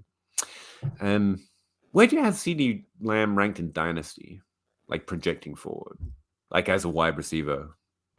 He's gonna be what, top 2? Yeah, 3? it's a tier. To be fair, you got Chase, Jefferson, CD. I think is a pretty solid tier. Yeah, I put CD on top just because I don't think he's any worse. He's not going to produce less, in my opinion, and I think he's valued just a little bit less. So in my all-time wide receiver ranks since 2015, since I've been watching film, CD Lamb is 1. Honestly, I was asked this offseason, what's the best rookie profile? And for some reason, CD Lamb is the one that popped into my head. It's like, it's not the highest. There's no single number I can point to and be like, there you go. And obviously, you want to say Jefferson or Chase right now because they had the amazing rookie seasons. And Jefferson's following up with an amazing sophomore season, in my opinion. He might be the best overall receiver in the league right now. But CD Lamb's just was so easy. It was so obviously there. And Chase was as well. But even with Chase, he had this limit. Like, he only played so long and then COVID. And CD Lamb's was, this guy's definitely good. Like, we've had profiles that busted, like N'Keal Harry, but there were issues there. He's on a lower team, he's on a different team. CeeDee Lamb's was pristine. Outside of Calvin Johnson, I don't remember looking at a profile and thinking, "Oh, there's nothing weird here. That's a very good receiver." So I wish I could just say the best receiver ever, but that's the best I can do because I don't evaluate football. It's kind of wild to me though that if you do that top tier of wide receivers, it's basically been the last 3 years. Right. It's Lamb, it's Jefferson, it's AJ Brown, it's Jamar Chase. If you want to get funky and shout out Jake, DK is probably in that next tier down, but we've had such an influx of really. He's only 23. He's literally only like he's this age and he's been in the league longer. Like it's incredible. Like it's literally like since 2015, since I started evaluating and doing my own film work and that like it's the top 5 have been in the last 3 years. And it's not just their age, they've legitimately been producing there. It's pretty impressive. Yeah. That actually makes me nervous. I try not to do, because I look at the past to see what happens most of the time when another event happens. But I try not to think of one player as another player because that isn't a thing. Right. But it does make me nervous. The last time we could say that is 2014, and the 2014 class was just a continual downslide after that. Outside of Mike Evans, who peaked after that, and Adam Thielen was technically the 2014 class, and he had an upturn. Jarvis Landry increased from there, but it wasn't OBJ, and it wasn't like that was a downturn. But obviously these players aren't those players, so it's not like that's guaranteed. I mean, they didn't go to LSU. And there's no reason I have seen nothing questionable on either. And I saw nothing questionable on OBJ's profile. That's where the comparison that's too simplistic because they're not the same players. But like Jefferson, Chase, and CeeDee, it's not just because they're young. They're legitimately so good in that tier right now as players, as producers for fantasy. And that's pretty impressive. And we get these cycles of talent. It's pretty interesting. Goodman, Kamara, Swift, CPAT, running back still. This is to do with this trade. I don't care. This doesn't matter. I really appreciate you providing the full context. But the minute, like CeeDee Lamb is a different kind of asset to everyone else on that team. I think Andrews is, but it's the tight end position, so I don't care as much. But he's just, in terms of dynasty, different kind of asset. So it's like Patrick Mahomes. Lamar Jackson's better, and he's in that tier for me. And Kyler Murray's producing better, and Patrick Mahomes just had he's just a different kind of, like, no one's going to forget who Patrick Mahomes is. He's always going to have that little plus on the end of his name in Dynasty. CeeDee Lamb's that kind of player to me. Can I just see this sneaky little Renfro at the back end of this? I like that. Yeah, so that is a player. Hunter Renfro is a guy that I want to go get right now if I'm a contender because you don't have to pay for him, and he is going to eat the rest of the season. It was a horrible thing. I can see it. The rug situation, but the last 3 weeks he's been wide receiver 21. He only played 2 games. Okay, so in per game he's been the wide receiver 7. I mean, he's no Kendrick Bourne or Tim Patrick, but that's true. That's true. I do like the deep Renfro addition as a contender. That's a good note. I have him on so many rosters just because Kyle would always say, so you have a type. He's like, you like them slotty, and I do. I like the targets. I like that. Give me the points per reception. Give me a lot of receptions. That's fair. Tim Shady, non-container. What's Saquon's value right now? Too low. That's the answer. Is it worth selling? It is actually because he's a running back, but it's too low. For an elite asset, yes, always sell for an elite asset. He is an elite asset. That's the thing, but he's slightly older and he's just had 2 injury seasons, and I think that's going to make him harder to get the correct value for. I'm leaning towards holding unless I can get Jamar. I think you've got the right attitude here. So Saquon should be in that top tier running back. Dynasty value is going to be a little low. You might have to expand your elite tier because that's clearly the elite tier. But there are some, I closed it, but there are some other players I would consider if I could get one of those players with the right additions, because they're not quite CD, Jefferson, and Chase, then I would consider trading Saquon. But I definitely think you got the right process here. If I'm going to trade Saquon, it's going to be for this type of player. Yeah. What about somebody like Devontae Adams, who, again, it is because he's 28, his value is tanking. And I know it says non-contender, but man, you still got, you've still got some time with Devontae Adams. He's right first name on the list. Now I've got to open it. It's Devontae Adams, Michael Thomas, Stephon Diggs, Cooper Kupp. Got a question mark around that one, but I think he belongs there, or that list, or the Team All Guy list. I do think if you just want younger, though, Terry McLaurin, 25, he's slightly older than that tier of yours, but he's in that production zone on a worse team, to be fair. And then DJ Moore, if he can ever score touchdowns, I consider it. The other two names are Debo and Marquez, but I'm really not sure what to do with them right now. But like for those level of producers instead of those level of elite assets or value, which is what you're talking about in addition to their production, Chase, CD, and Jefferson. Like I have an elite tier. If I can get anyone on that tier for Barkley with the second or the first added, depending on who it is, then I would consider him. But I wouldn't trade him outside doing that. That's a really good process, man. I'd stick with it. Tanaka, what should I do with Henderson? It's a good question. I think he's going to keep scoring points and be a real usable running back here down the stretch. But you want to rebuild. I'm assuming that's because you're not going to win. You send out trade offers. Go find those contending teams. It's a small market, but there are some teams that will like, I have Henderson as my running back 3. Cool, let's go. I'm trying to win. You're trying to get a first or a first value. You should be also talking young wide receivers just because you're trying to rebuild. But that's around about where his value is. Most people aren't going to pay it, which is why you have to get creative with like a Rondale Moore and a third or anything to Rondale Moore, actually, and try to go for those younger wide receivers. Sometimes they end up going for tight ends plus extra picks because people aren't as triggered when you're trying to get their tight ends. Outside of Kyle Pitts, Bob, stay away from Kyle Pitts. He's worth too much. But yeah, that's what I try and do with him. Value him at a first and try and make a trade for the teams that are actually contending. Yeah. Okay. JJ all day. Burrow, 2 seconds, Pittman, Mac Jones, and Swift. What side you want in 10-team Superflex half point? Oh, sorry. Burrow, 2 seconds, and Pittman, 4, Mac Jones, and Swift.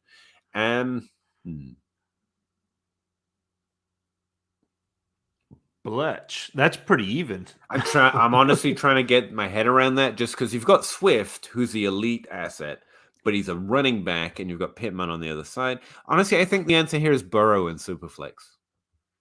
Yeah, you're probably I think that's the best side. For me, I think it's fair, like Zach said, you're the team pretty happy to get Swift and Mac Jones, and they should be. Mac Jones is really good QB, young, everything else on the Patriots. Other things about him, I don't do quarterback evaluation, but he seems pretty good. And Swift is a legitimately top-tier dynasty running back asset right now. So they should be happy. And you're getting Joe Burrow, who I generally think is a top 12 dynasty quarterback right now. Young, good, amazing weapons to throw to. I would prefer the Burrow side, but I think it's even. Just because I go strength for quarterback in Superflex in general. If I can get it, because normally I take such old quarterbacks, I'm normally desperate to try and end up with something as a little younger. John Sharkey, how do we feel about Mike Williams for a contender? Should I move him plus a second for something? Yes. It depends what the something is. I hate doing that to you all. I know you hate it, but we're here. You can look it up. Go look at the teams. Come back with a particular idea. The type of thing I'm looking for Mike Williams in a second, well, we've already listed the players I'm targeting. If those teams are willing to trade him, I'm willing to add to Mike Williams to get him. I just am. If you're a contender, the wide receivers I'm focusing right now, Marcus Brown and Deebo Samuels in Dynasty, because people are devaluing them, even though they shouldn't long-term, and they're also scoring points. That's like a win-win. Long-term or short-term as a contender, no. That's a better question. Well, you just mentioned Hunter Renfro. Get a first and Renfro for Mike Williams, I guess. Yeah. I can't think of any like immediate producers. I mean, Antonio Brown when he comes back, I guess. Adam Thielen right now. Yeah, he'd be on that list. But most of the old guys. But you're not injured. sending Williams and a second for one of those guys, are you? You ought to be able to get that's the something thing. better than that. Like, Yeah, that's you the ought to be thing. able to get somebody younger or better than. I mean, not. I don't want to throw shade at Thielen, but no, I like you. You don't have to give him the second, at least when you do that. But I definitely do think Thielen outproduces Mike Williams the rest of the way. But that's not the. Honestly, what I'll be trying to do is trade for Marcus Brown and Deebo Samuels. If I'm tearing up, I might go to Stephon Diggs and add to Mike Williams. Yeah, that's the way I'd go. That's exactly what I was going to say. Was a Diggs or a Keenan Allen? I know that's a weird thing. I thought Keenan Allen, but that felt weird. It is like it's a weird thing because they're on the same team, but that's the type of the Mike type Evans of player. Yeah, all right. I keep forgetting to mention he's on that list now. I mean, great player, older age, going to keep producing. But even I think even like Chris Godwin is a player that people have kind of come off of a little bit. Yeah, it feels like to me because he had that down season last year where he was injured and he had quite a few drops. He had something wrong with his hand too, and this year he's been very good, but I haven't heard him talked about in that same category. And so maybe that's somebody that you could go get for Mike Williams in a second. And not only would it make you a better contender, but it would also set you up further down the road. I really would recommend, and a guy literally just demonstrated it on his own. And my process is make that list, and it can be any list you want, but be honest with yourself. Keep it short but realistic in the sense that they're actually producing. Not I really believe in DJ Moore or whatever. Like players you just want on your team. They're good long term, they're good short term. They are all buyers. Then go find out what those teams in your league look like and if a trade's potentially available. I would go through that process because you might come up with something that better than I can do because you can see your league more deeply than I can just with this question not thrown at me, gently passed over very respectfully. That's the way to put it. So I would go through that process. If you want the names off the top of my head that I would try to look for in those situations, well, we've mentioned the top three, obviously, that everyone knows. But Stephon Diggs, I think Devontae Adams that you've thrown out is decent, but you're trying to contend, so it's not really. No, Adams is back. Right? Why did I think Adams was injured all of a sudden? Now, Adams is an option. Mike Evans and end of list. Those are the ones I'm really shooting for in a dynasty league where I'm trying to contend. If you're trying to go deeper than that, in the opposite direction, Zach's Hunter Renfro is probably as good a name as you're going to have thrown at you that you should get something back to give them Mike Williams. I don't know to be into it, but again, you're going to figure out your league better than I can from here. That's the process I go through, though. There's a wasp in here. I don't think wasps lived at this time of year. No. How did you get in here, buddy? Anyway, I'm sorry. Jared Goodman, appreciate the help, guys. Keep up the good work. Well, we hope it's good work, and we really appreciate you checking it out. So, yeah, thanks. No problem. Jonathan Condis, AJ Brown for Jefferson long term. Jefferson by a niet. Just a niet. Equal? Yeah, Jefferson's the answer. It's not everyone. You know your league better. If your league is just hot for AJ Brown, then this isn't true. I think it would be fine to put AJ Brown in that tier of Chase, Jefferson, and CeeDee Lamb. I will put him in there. I don't think he's there right now, which means you have a little bit more if you have Jefferson. Would I trade Jefferson for AJ Brown plus whatever that is? Yes, because honestly, I think that's I love both. If people are worried about those injuries, what is it? Is a knee condition, knee injury or two he's had? Then I will take that injury discount. That's fine. I think he's great.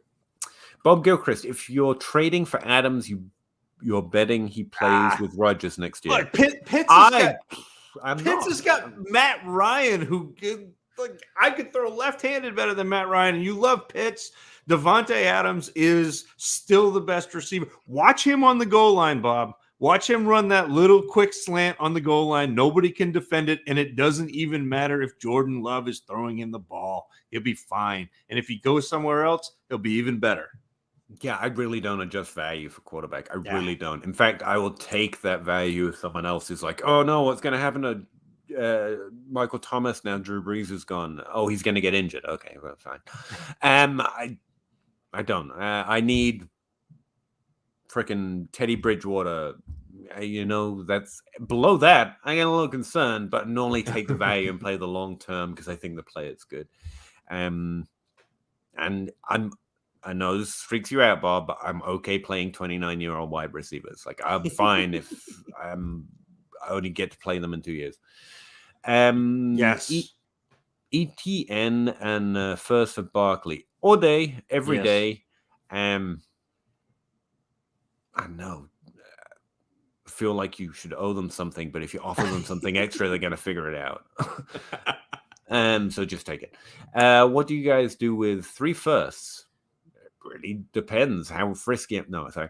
3 seconds and 5 thirds. I'm in a rebuild, tanking for the 101. Hopefully you're not tanking. You're just destined for it. Like, start your lineup, dude. But, everyone plays how they play, but that's how I prefer it. Get all the players or trade some. And so I see what you mean. Do you trade these first now? And the answer is no, they're going to increasingly get more valuable. But if the right trade comes along, and that's where I go back to who am I absolutely trading for whenever I can? Jefferson, Chase, my elite list. Make your own, because mine has sucked sometimes, and you're going to feel better trading for players you honestly believe are just the best. And if you get a good trade for one of those players, you take it anytime you get it. It's about the trade, not the timing. Outside of that, I'm in no rush. I'm good. I'll hold them if I can't find a good trade. You don't need to trade them right now if you can't get a trade you want, but I'm always interested in looking for trades that I want. Yeah, so get in your league chat. Say, I have 3 firsts, 3 seconds, and I'm looking for young wide receivers. And if you get any offers that trip that trigger, then take them. And if not, you're going to get more value in theory when you're on the clock in your rookie draft. And at that point, people are clamoring for the players that are available.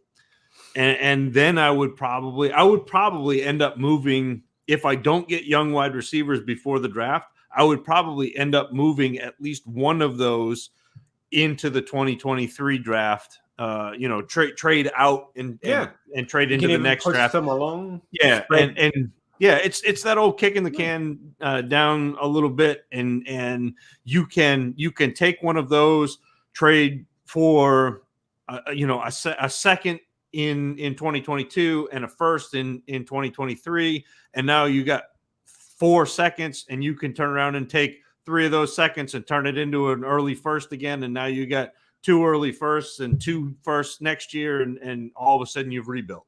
Yeah, it might be a good period right now to target 2023 picks right now, because I do think they're going to be held at a higher value. But the deeper into the season we get, everyone thinking about this year's rookie class. Yeah. By the time we get there, I think we're thinking about 2023. But right now, we're right in that sweet spot where we're thinking about 2022. So, yeah, you could definitely explore some of those trades too, outside of making a player list. But, don't. Yeah, you don't have to. You don't have to do anything. My contribution is the timing doesn't matter. If you get a good trade, do the trade that you like. You do the trade, and you should be looking for them. When you're a contender on a rebuild, you got nothing else to do, right? And right now, everyone's paying attention, so it's a good time to try. But the timing doesn't matter. Trade matters. John Bosch, TMCR, whatever it is. Tanaka. So, what about a half-point PPR 1 QB league? So QBs don't matter. Got it. Henderson, AJ Brown, a first. Get Swift, Sutton, 2023 second. Interesting. I think I take the AJ Brown side here. Yeah. I mean, Swift is in these trades. It feels almost on the wrong side because he's a young asset for the future, but he's also a running back. So I'll take the young asset for the future. That is AJ Brown. I like Sutton. not the same as I like AJ Brown. Is it even? Do you think it's unbalanced? Like it's clearly the AJ. It's pretty close. If it were me and I had the Henderson side, I'd be trying to trade Henderson without trading AJ Brown and trying to get some, because I think if you trade Henderson, ideally, I'd like to give people things that I don't like. Well, but I think you can because I think Henderson will produce this year. You know, it's will be fine, but I don't know. Honestly, but yeah, it's pretty even. If it's a this season trade, you got to take Swift. Like if you're going after points per game output. Yeah. So it's another. Are you winning or are you losing? Honestly, even if I'm winning, I'm happy to add AJ Brown. You got to take those opportunities when they come along. Right now, the injury thing is pulling him out of that Jefferson tier a little bit, and he really does belong there. Like DK Metcalf, who I keep forgetting to mention there because that will never make Jake Anderson happy. It's never happening. No. I like those jokes because only Jake Anderson gets them. Like everyone's forgotten that we ever spoke, and he worked hard to make everyone forget. So only if Jake listens does anyone get a chuckle out of those jokes. Skylar Ganone, Skylar G, how you doing, buddy? I'm sorry, man. I suck. I know. I'm sorry. James Robinson's next season outlook with ETN coming back. I think it's James Robinson's back. I hate to assume rational coaching, but I just want to be all in on James Robinson. He's an undrafted free agent. He's been spectacular for 2 years. I'm going all in. Could ETN, because there's no reason to think he isn't that prospect we thought he could be. Should he probably take over that backfield? Realistically, yes. I don't care. James Robinson for me. If I'm rebuilding, I'm trading James Robinson right now and getting either young wide receivers or a first round pick, and then in the offseason, this is what we talked about last year too. I mean, we had this exact conversation last year because you said, you know, James Robinson is going to be great, and I said I agree with you, but people are going to be afraid, and they were. And then you could go get James Robinson at running back 40, and now he's when he plays as a top 12 running back. I mean, it's going to be the same thing next offseason. Everyone's going to be worried about ETN. You're on DLF, obviously. This is a DLF live stream.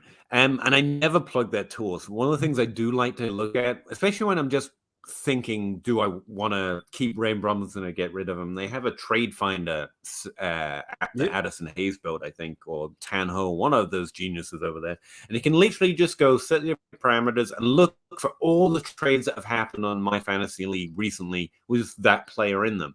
And you just get a good idea of what you're going to get back. And that's just one way of shopping for potential trade. I mean, your league's going to be different, so different players are different teams.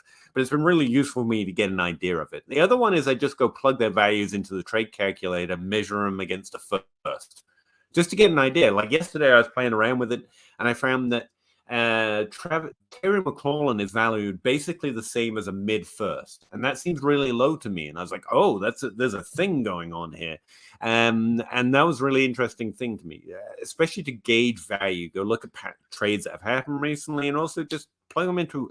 And DCC, Bob Gilchrist's company that he worked for, it's an amazing resource. It's cheap as hell. It's not DLF, so they're going to be probably real mad at me for promoting other people's good content.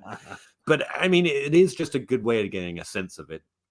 Outside of just this Jamoke and Zach's genius idea on it, I always feel like I'm not giving enough potential, and it's because it's easier once you see what you see in your league. So I tend to just say, this is what I would go look at. Go look at teams that are competing right now and what they have and what you want off that team that's young or a rookie pick, and send them offers with James Robinson if you have him on the roster. And if you have ETN, just hold.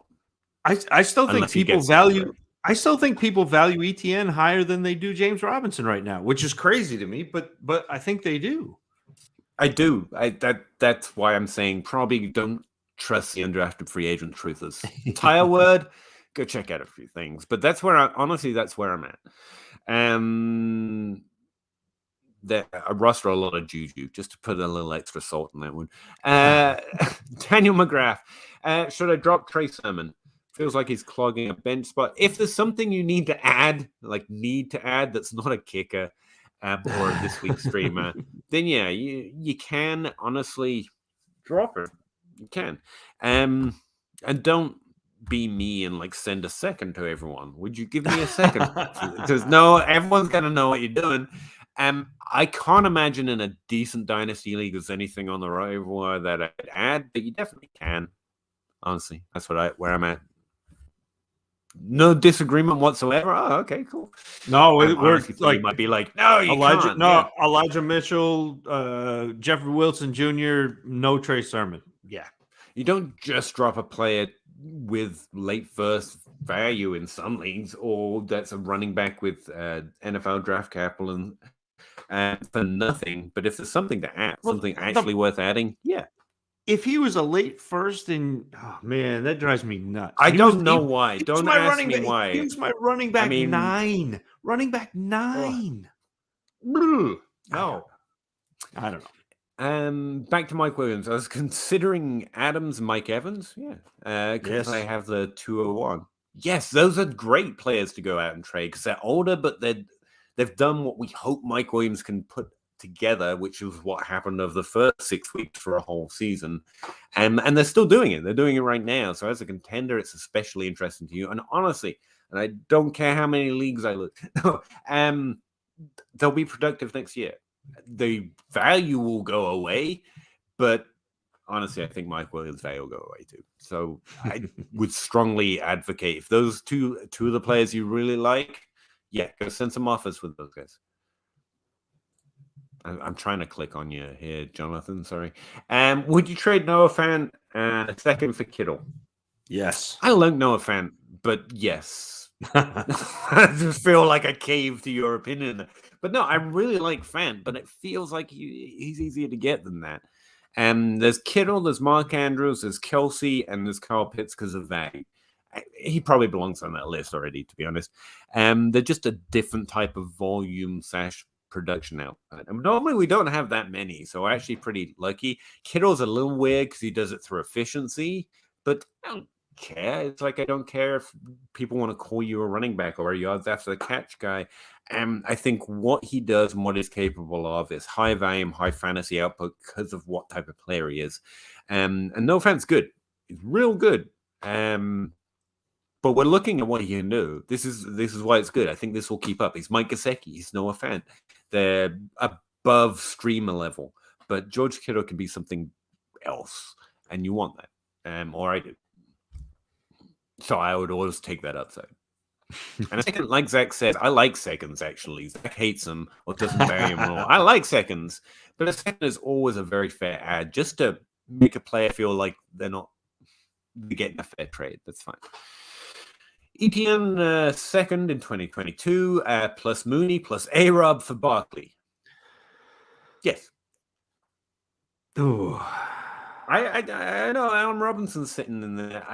I'm trying to learn to let go of my flowers, my precious. Yeah.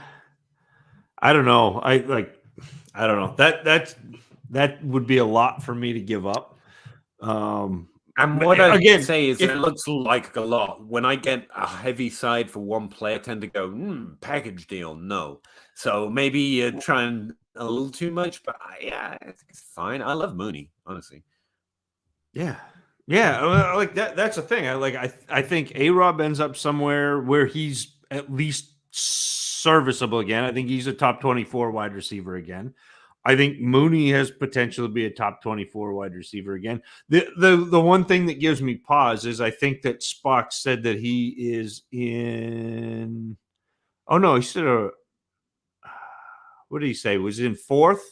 Yeah, so it's probably still Barkley if you're man. That's honestly look.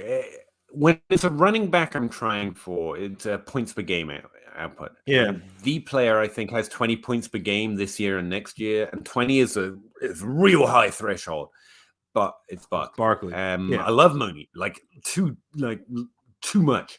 And Allen Robinson has that kind of upside, but been a while. At some point, you have to slide down your expectations and hope to see it again.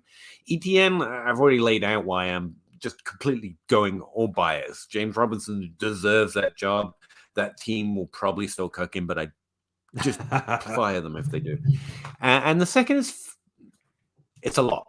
It is, but Barkley is significant. He's that type level of player for me. If he's not for you, and I have heard people start slowly, it's amazing how when you ask what are the problems with a player when they're young and they haven't done anything wrong yet, everyone's like, nothing. Barkley is perfect. But slowly, as they don't score points, because of injury, not because of underperformance, or because they became bad, you do start to hear things. And someone said he's more physical talent than actual talent. I don't know what that means. He's so good. But I don't care. So I definitely don't believe it. But yeah, there might. I don't evaluate. I'm not an NFL player or scout or team scout. But I do know Barkley is the most likely to have that elite level upside on this list. And if I'm training for a running back, that's what my focus is. Alex, how you doing, bud? I know a guy called Alex. Is that you? At Spock traded Monty. Oh, he's talking to Spock. I love it when we inspire, when the actual conversation's going on around us, like we're just interrupting. Honestly, it's a bad thing. Monty Sanders, Gronk for Saquon, and Moss at the beginning of the season when Gronk was tight end 1. I think he's offering up a similar trade he got, and I like that trade too. Again, because Barkley leads the elite tier of the two sides for me. Thielen, Cup, Kittle, Lamar Jackson, Josh Jacobs are all on the trade block in my league. Is it a super flex? Because I really want Lamar Jackson if it's a super flex. I want Cup too, but just interesting. As someone who is 4-6 but likes my team, if I get into the players, would you target? Who would I target for what price? If you get into the playoffs? I target Lamar Jackson. If this is a super flex, Lamar Jackson would be my target no matter what happens. But Cup. Yeah. Cup is the answer this year. If you're winning, and also I think decent expectations for next year, despite the fact he's on Team Old Guy and his value will decline. That does matter in Dynasty. I don't mean to dismiss it. It's just my particular way of playing is to value the production a little bit more than I think most do. And just because I think there's an edge there where we all are very well aware of age these days. But if it doesn't exist in your league, just forget it. I think Kittle's interesting too, but that would be my order. It'd be Jackson, Cup, Kittle. And I know Josh Jacobs is a running back and he's a good running back on a team that's going to use him if he's healthy, and that matters for a contender. But at that level of product, like that, he would still come forth for me. Thielen's probably the easiest trade, though. But that's the order of how interested I am. If it's not a super flex, Lamar Jackson falls probably just ahead of Thielen. I really love Thielen. Like you said earlier, not to diminish Thielen, it's just the level of points per game he's putting out this year, plus he's an older wide receiver, the value is going to fall off. It's not significant enough for me to really target him specifically anymore outside of a really good deal. But you may end up with a really good deal for Thielen, and once you add that piece, then you can make a Godfather offer to get Lamar Jackson, and then all of a sudden you have elevated 2 positions on your roster, and now all of a sudden your playoff push, and with Lamar Jackson, you can win a week with Lamar. Like he can have a 40 or 50 point week as a quarterback just with his legs. And that's why I mean, like, even in 1 QB leagues, Lamar Jackson has a better edge there, I think. Jonathan, one thing I'd add, because we said this a lot tonight, we end up saying it a lot every week. The other aspects of this are how many trades happen in your league. Like, if your league's trades are fairly common, then you can trade to trade. In most of mine, I don't do it a lot because trades are far and few between. And if your league is similar, then you're right. You just go for the one that you want instead of hoping to work the value. That's me, though, because I'm also not very good at it. Dynasty Outhouse can do it with no one else trading somehow because he's that good. And if you're that good, then you can also go that route. But I just wanted to throw that out as well. I think just making the list and going for the one that you want, then maybe the two. That's the way I'd approach it too. Alex, traded for Tannehill to a contender for Higgins straight up. Super flexer. Thoughts? Yeah, I actually don't mind it. Normally the answer is the quarterback, but T. Higgins is not undervalued, nor should he be. And Tannehill, I don't think he has a difference-making output at quarterback. I think he probably has more value than that in Superflex. Actually, that's something I want to use. Like, one of the problems with quarterbacks having value is you've got this mid-level tier, Derek Carr and Ryan Tannehill, and they should have like exponential value. And if you don't have one, you need one. But I find a lot of teams that aren't winning will say, I'd rather just wait and continue to lose and pay that value. And they're normally losing if they don't have two quarterbacks. And the ones at the top are like, no, I'm busy buying running backs. I don't want Ryan Tannehill or Derek Carr. So, like, it's hard to get the value out of them, even though they should be more valued. It's really fun. Relevant. Like, I play Superflex a little bit. So if, you know how John Hogue plays Superflex, where he goes Q. He just buys all the quarterbacks. Yeah. So I'm like XQB. Like I have I think 6 dynasty leagues, and 4 of them are Superflex because 2 of them are with Kyle. And then the Superflex leagues that I'm in, 3 of the 4 I only have like 1 quarterback really, but I'm stacked at other positions, and so where you'll have a week where Matt Ryan puts up like 5 points, I don't have that because the guy that I have is Deontay Johnson or Justin Jefferson or Travis Kelce, you know, where I've doubled up on a position like that. I don't mind. I think trading Higgins to get Tannehill is a win in Superflex. I don't think there's any question about that. I mean, Tannehill, even as poorly as he started the season, is still a top 12 quarterback. Like he is, and so.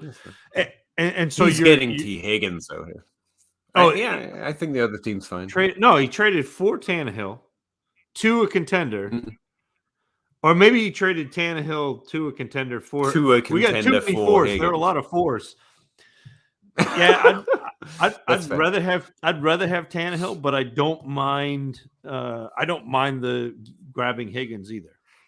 I don't mind it. I would say, like, it feels like a contender who needs who wants this quarterback should have been willing to throw you some draft value on top of Higgins. Yeah. But I mean, right or die, man. You like Higgins, you got Higgins. I'm pretty happy for you. I like it. I do think you probably could have You trade's a trade. You're good. But like he could have thrown you a second or a couple seconds or even a first for a quarterback, but you're good. You got Higgins. I think he's going to be good going forward. Traded Sermon week 3. That was a good move for a second. Yeah. Kyle Shanahan would have made that trade. He would have 23 second. Yeah, you can have Sermon. Maybe left. Alex Steele. Yeah, I think Alex has got the truth there. Daniel McGrath, what are your thoughts on having multiple players from the same team on your starting lineup? I have Javonte. I prefer it when they're good. Yeah. When they're good, it's nice. Yeah, let's go. I mean, I don't focus it like I'm not stacking. I don't even particularly focus stacking in best ball. But I'm not gonna not draft a player because I have the other player either. It's all about the individual players to me, so that's fine. I don't think there's a lot of edge to be worried about. It's like, you know, get your flex players out of your Thursday, out of Thursday players out of your flex. It's like, yeah, but like, it's gonna matter like once out of every 1,000. I think like you talk about stacking in best ball, and that's exactly it's the GPP, it's the huge best ball tournaments where you got to differentiate, and if you're not first, then it doesn't matter. Those are where you stack, and if your team hits, then you have this huge score.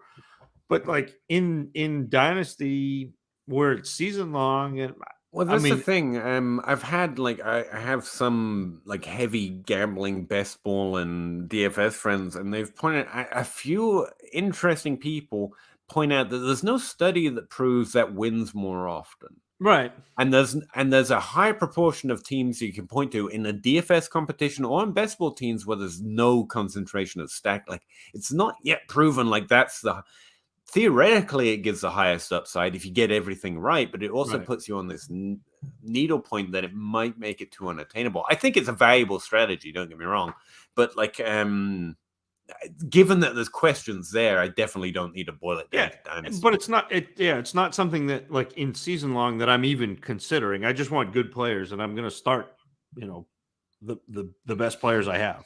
So if you've got Jerry Jeudy and Javonte Williams, yeah, roll them.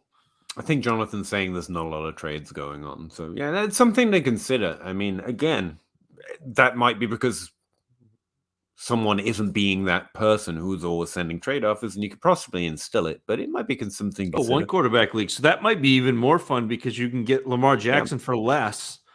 And he has difference making upside. Yeah, I think people underrate that. Yeah. First time to the stream. I'm really enjoying it. I'm really glad you're enjoying it, man. I'm sorry I'm not Russ. I apologize. And like I love it when people tell me they're enjoying it, but honestly, I'm enjoying this. Like talking to 20 people every week about a stupid little hobby. It's literally a highlight, and getting to see Zach is always fun. Or Dynasty House, whoever turns up, really. And like, sorry, I meant I got Higgins. Yeah, we got it right in the end. I think we figured it out. Yeah, it's real late. Trust me. I feel that. Also have Lawrence Fields, Mac Jones, and Deshaun. So I didn't really need Tannehill. Yeah. I mean, I agree. But just to do John Hogue, QBX, like you don't need to get rid of him either. Like, he could have added to that trade for you, but he didn't. It's a done deal, and you should feel good about having Higgins. That's where I'd be at. And that's one of Bosch's, John Bosch, where when he talks about trades, he said things that don't change regardless of the situation. The player's value doesn't change. Even if I have 6 quarterbacks, it doesn't change the value of that quarterback in a trade. I'm not giving you a discount because I have, the glut of quarterbacks. You can't have CD Lamb for less just because I also have Jamar Chase. Get out of here. What is that? Kind of so if you like Higgins, if you're happy with the trade, fine, but don't rationalize it. Don't sit there and say I have all these quarterbacks, so I didn't need him. You have all these quarterbacks, so Tannehill's expendable, but you can go get value for Tannehill because he's expendable, not take less because you don't need him. It's a lie of generalized advice as well. Like we tell you to get T. Higgins, but you're like, I got T. Higgins, and we're like, that was too much. Here's the thing. Yeah, you shouldn't have to have discounted your quarterback, but at the end of the day, the other half of that is don't tilt too hard if you have to overpay for something that you like or you want or a player you really believe in. I mean, maybe it doesn't work out. Maybe T. Higgins becomes, I don't know, Michael Gallup, but I don't think he's going to. And that's part of the fun of Dynasty. I really believe in this guy. You've overpaid a little bit. You know what? That just means no one can tell you they were more right on T. Higgins than you. Like, oh yeah, well look what I mean. It's fine. So don't let value stop you getting what you want. What you do is come back next week, ask that same question. Russ will be here. He is team big Clemson wide receiver. And you guys, you guys can do like a T. Higgins victory lap. It'll be fantastic. Spock 498, welcome back. I don't know why I always say the number, dude. It's just like it seemed like it took effort. So I'm Spock 498. I know. Do we sell A-Rob next season? I mean, I wish. I honestly think this is a better way of talking about this stuff where I'm not in your league and I'm not on your team. It's about the trade, not the timing. If you get a good offer from A-Rob right now, you can trade him right now. You don't have to time it well. What's a good offer for Allen Robinson? And then we start answering in generic generic forms like we've been doing all day. It's a first plus. It's a first and a half, which is not just a second. Like, because the upside is seriously still there. He's a great player. but at some point, maybe it's looking like it never quite works out for him in fantasy, which means nothing to him. He's a professional NFL athlete. Like, he's made it. He's good. And he'll keep being good in the NFL, but maybe it never quite works out for us in terms of his upside fantasy value at this point. I'm honestly starting to think that's a thing we have to accept at a certain point. But the upside is there. And so I wouldn't let him go for a really good trade, something I really liked, that I really thought improved my team, because Allen Robinson can change it just like that. And he's a really good player. That's where I'm at. Zach, is you got better non-generic or better non-badly? I mean, it's going to be generic because we don't know what's going to happen. We don't know, where he lands. But I do think that if you've got Allen Robinson, am I? No, you're good. Keep going. No, I think that if you've got Allen Robinson, I probably would hang on to him until we see what happens and we see what the kind of consensus, the temperature of fantasy football is on him. Because right now he's not scoring points, and he's a almost 29-year-old wide receiver, and those things are working against him. Where next offseason there may be a little bit of a hype build, there may be a little bit of that narrative. Oh, Allen Robinson is out of that situation with Justin Fields, or he's out of that situation in Chicago with that coaching staff and Matt Nagy, and it's he's gonna rebound and be that top 12 wide receiver that he's been a couple times in his career. And then you make that trade and you may be able to get that first plus. But right now, you're not getting that. No, yeah, and my generic thing is, I'm guessing you cannot get something I would willingly trade Allen Robinson away from right now. But in your league, there might be someone who recognizes Allen Robinson's talent and is willing to, which is why I can't just say no. But my best guess is we just hold and wait for a better window. But explore your league, find out. I don't know. The other thing was, I'm at the point where if it's an early 2022 pick, I think about it. Mid to late, get lost. It's nowhere close. Early, I don't know. Or you're in your rookie draft and the player you think is Jamar Chase is there. Can I trade Allen Robinson for it as he falls down the draft board plus a second or something? Because that guy sometimes turns out to be J.J. Whiteside. So, I still want a little insurance. But so I'm looking for a good time to trade him. But it's not like I don't think the upside's there anymore, because it's Allen Robinson, man. He's genuinely great at football. And so it could happen again. Those cycles do happen. Mostly, I think we're looking at a decline, but there are some players who spike back up again. It has happened before. Yeah, I think I covered it. I think I'm just trying to make myself feel better about it at this point. I have A-Rob shares. We all, you stick around this game long enough, you end up with Allen Robinson shares. Genuinely, though, I don't watch football, but one of the good things about having Allen Robinson on your team is sometimes you watch Allen Robinson play. I generally enjoy watching good players play. He's good. He's still good. Yeah. I don't think the performance has dropped off. Dovetailing back to, because Zach's got kids and probably sleeps at some point. The start of the episode, Adam Harnstead's actual career path is to hover around your average after you peak for a while and then fall off. I don't think we saw that fall off with Robinson. The performance is still hovering around his averages. Situation just sucks. It is interesting he hasn't elevated his situations. That's normally something I look for. Still produce, Terry McLaurin. That's what Terry McLaurin's been doing, and that's actually really impressive. But he plays in the similar area of the field, to be fair. And the fact Donald Mooney is still able to score points in this situation, A-Rob struggles, is an eye opener. I think Mooney's good, but I genuinely think, starting nearly use past tense, so that Allen Robinson is that level of talent too, can produce in a rough situation. No one's QB proof, but you can impress with volume at least. And but he's not getting the volume this year, which is the thing. It's really strange. Yeah, that's what I mean. He's about a third of the volume that he traditionally. I mean, he's usually when he's healthy, 150 target receiver, which is a lot, but he's that good and he drives that target. That target share or whatever you want to say, that number of targets. It's concerned. Normally, as long as they're in it, like Stephon Diggs, is the reason I'm still not afraid. The volume's been there. The reason I am afraid of OBJ is because, despite the fact I don't think that's how things work. He didn't get less talented any more than Allen Robinson did. But like, if you keep not earning volume, at some point you're like, well, why can't you earn? Not that you have to do amazing in fantasy, but why aren't you the one? Really simple solution for OBJ is he went to a team where Jarvis Landry was the obvious one. And but he wasn't. Landry hasn't been the one in target share when he's on the field. When they're on the field or off the field together, like it's still not. I know. Oh yeah, there's some questions there. It's a difficult situation to read. There tend to be too small samples till we already know the answer.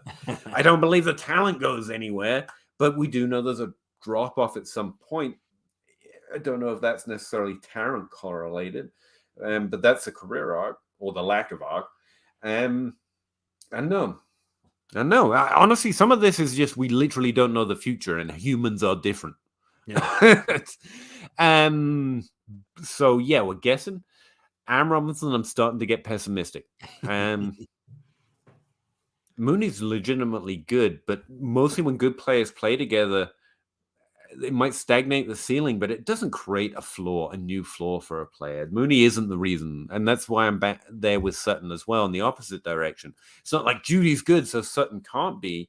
Like, that's a problem with either the situation, a small sample, or a problem with Sutton. But the thing is, like, Mooney's not seeing many targets. Like, Mooney's only seen 59 targets. Allen Robinson's seen 50. They're just not throwing the ball. That offense is just a grind. It's gross. That's fair, but I was thinking the overall share of that smaller pie was less than I expected. I'd have to look it up, though. It's been a while. I'm not looking it up. Go away. Don't do it. I'm not. I wouldn't dream of live looking up a stat. How boring would that be to watch? I default to expected points now so much. Aaron Robinson's got 13% of the expected points if you per game in. That's actually not too terrible. Donald Mooney's at 14.9, and it's actually impressive. That's well over the threshold. Target share wise, again, Mooney's at 24% of that piddly little pie, to be fair. And Robinson's at 21. That's per game. So I don't know the averages as well, but that still seems pretty decent to me. Yeah, I'm no longer concerned with Robinson. They're just not throwing. The offense is just a dumpster fire, and that's where we're at. I still think it's impressive of Mooney to be the leader there without draft capital or trade value, and as a 4th round pick or whatever it was. Like, I love those guys, man. Odell Beckham's at 18%.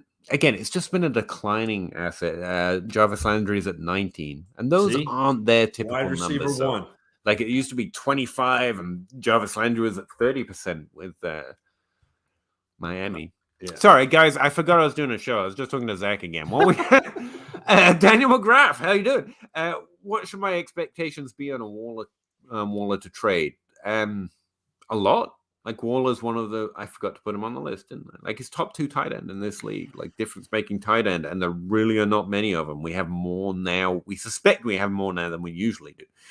I acquired Pitts and looking to move Waller, but offers are underwhelming to say the least. Just keep him. Yeah.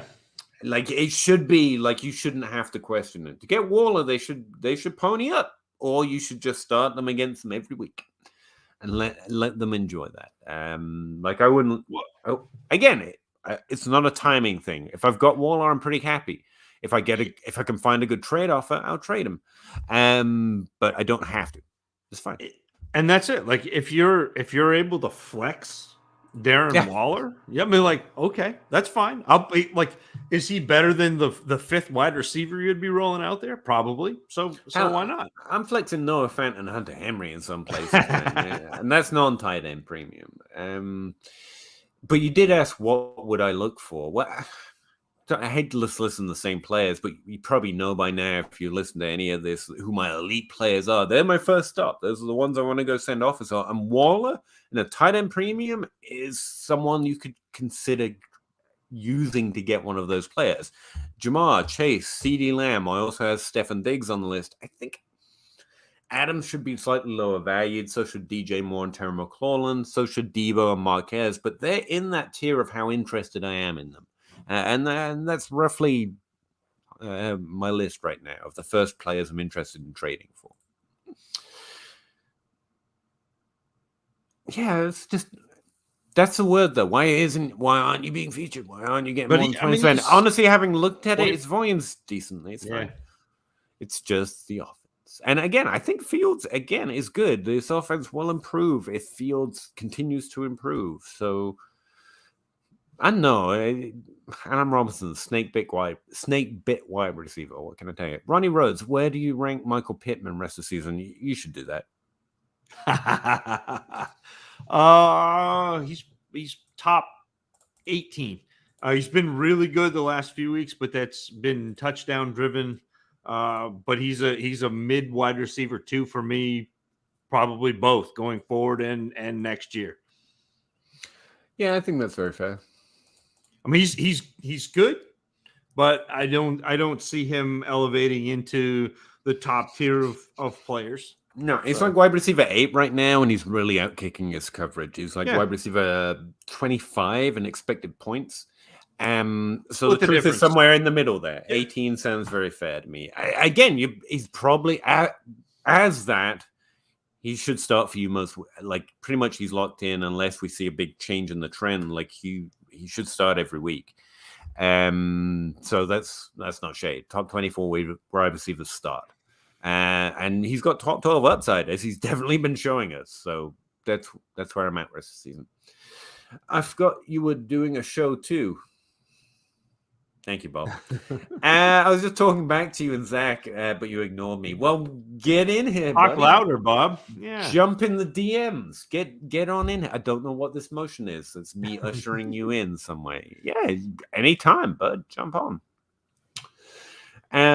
J-Daddy. J-Daddy 1. I'm going to go with Daddy. If you're rebuilding in Dynasty and I have CMC and I'm confident I can make a run next year, do you sell CMC? I do not. Especially if you've got a good team and you're going to be competing next year. Again, your league is different. Maybe you can. I don't think you're going to get anything I would want to trade CMC away for. Like, he is Swift, Najee Harris, and Jonathan Taylor, but he's lower valued than them. But that's where I have him. If I'm looking at next year, that's where he belongs for me. If you think differently, like you're seeing a decline in talent, you think he's going to stay injured, then you should. But I do not. No, he's incredible when he's on the field. If you're confident that you may make a run this year. If you're, I mean, like if you got CMC coming back, I mean, he's going to be a pretty solid candidate to be 20 plus points a game in PPR. I do like this second sentence here where it says, that's what I was going to say. This is a question of two halves here, because yes, I will always try and do that with a running back. If you can get Jefferson in a pick. I'm not, so Jake's not listening, right? He's not in the chat. So I can say this. I do not view DK Metcalf in the same tier as Justin Jefferson, CeeDee Lamb, Jamar Chase. I think Metcalf is a tier down from that. Which is still really high. He's very good, but he's not in that same category. So if I'm making a run, if I can get Justin Jefferson and a pick for Christian McCaffrey, hell yeah. Yeah, that's the thing. Like, I'm not selling CMC. I want the points per game. But I have certain assets you just always be willing to trade for at fair value, and Jefferson's on that list for me. Honestly, I think if you like Metcalf the same way, you can have him on that. Like, we don't make your list. Like, if you do think that he's in that tier, yeah, do it. I mean, I just heads up, I don't think Chris McCaffrey point per game is going anywhere when he comes back this year. And well, he's back now. And next year, like, I think he'll keep doing that. I don't think there's anyone else in the league with that upside except for maybe Saquon. So aging, and the age is a concern for running backs, legitimately. But that's where I'm at. Alex, have a good night, fellas. Enjoyed the conversation. You too, man. I really Thanks, appreciate Alex. it. We're sending chat to bed. That's how late. Yeah, that's how it. much me and you talk. You We've realize? done it. Like everyone else is like, actually, I'm good for fantasy football content, dudes. Like, huh? You guys aren't going to stick around for the after show. We're going to go to Just warming up. Yeah. Daniel McGrath, thanks for your insight. If that's what you think it is, cool. Just another Jamoke talking, man. Really appreciate talking. Appreciate it, Daniel. Ronnie Rhodes, would you rather have Deontay Johnson or Michael Pittman? Johnson. Yeah.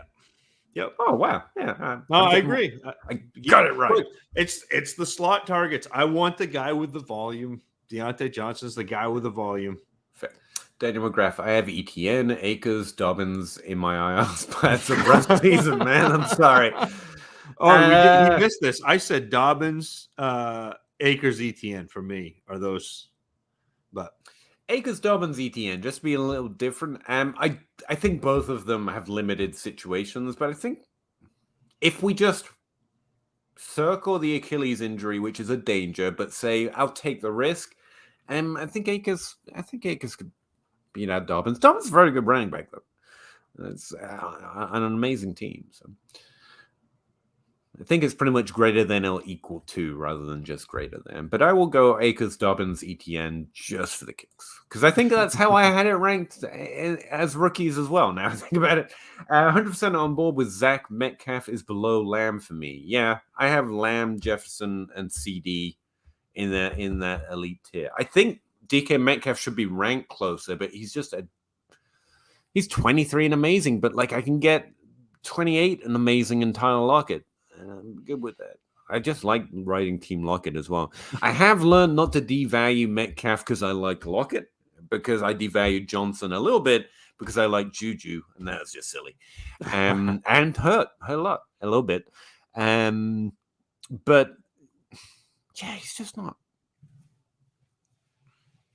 Does Metcalf do what Metcalf's doing on any other team? And can he do it if this team isn't exactly as frustrating as it is?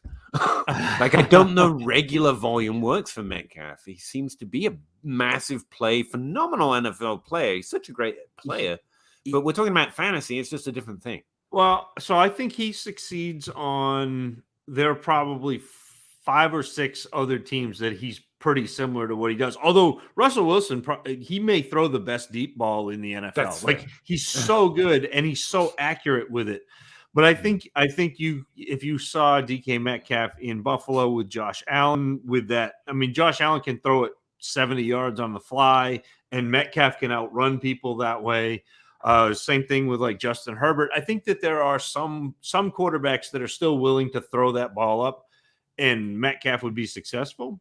But man, it is the perfect storm with Russell Wilson. AJ Brown out of the top 10. What are you doing, Bob? And to be clear, it's too easy to say like everyone succeeds with Russell Wilson. That's not true. I wouldn't. Dearness Johnson isn't going to. I mean, he to be fair, the more I've learned, there's a symbiosis, and the quarterback can do so much to you. But like, it's not just Tyler Lockett and DK Metcalf have Russell Wilson. But yeah, it is fair to see that he's an edge, and also they're an edge for him, right? You know, yeah, I think. Okay, I did it. Don't come in. Just don't come in until we close up shop. Like after we finish, we'll just immediately X out, right? Not really, Bob. We're actually running out of questions. We really have. I think we've honestly shut fantasy Twitter down. We did like, it. Guys, we outlasted them. I gotta work in the morning. I don't, and that's fair. I don't know what Sal and Steve and Kevin are complaining about with the pod-a-thon. I mean, we just outlasted the entirety of fantasy Twitter tonight. I know. I had the open bar bragging about its longest ever episode, and I was like, that was one conversation. Like half a conversation I have most of the time. If I don't have a problem with it. Like, then again, we've only got the pressure of 20 people watching us, and that's an amazing note. Like, I never like getting to talk to 20 people is amazing to me. But like the open bar is really popular, and so maybe it's different then. Maybe the extra pressure weighs you down. But I will say, whenever we finish talking, I do like dry mouth and unable to speak to children. I'm like, bed, dad, bed. So maybe that's. I forgot to bring my water tonight. It's a dry night tonight, Peter. Yeah, I ran out of coffee like 5 minutes in. We finished talking about plumbing before the show, and I was like, oh dear.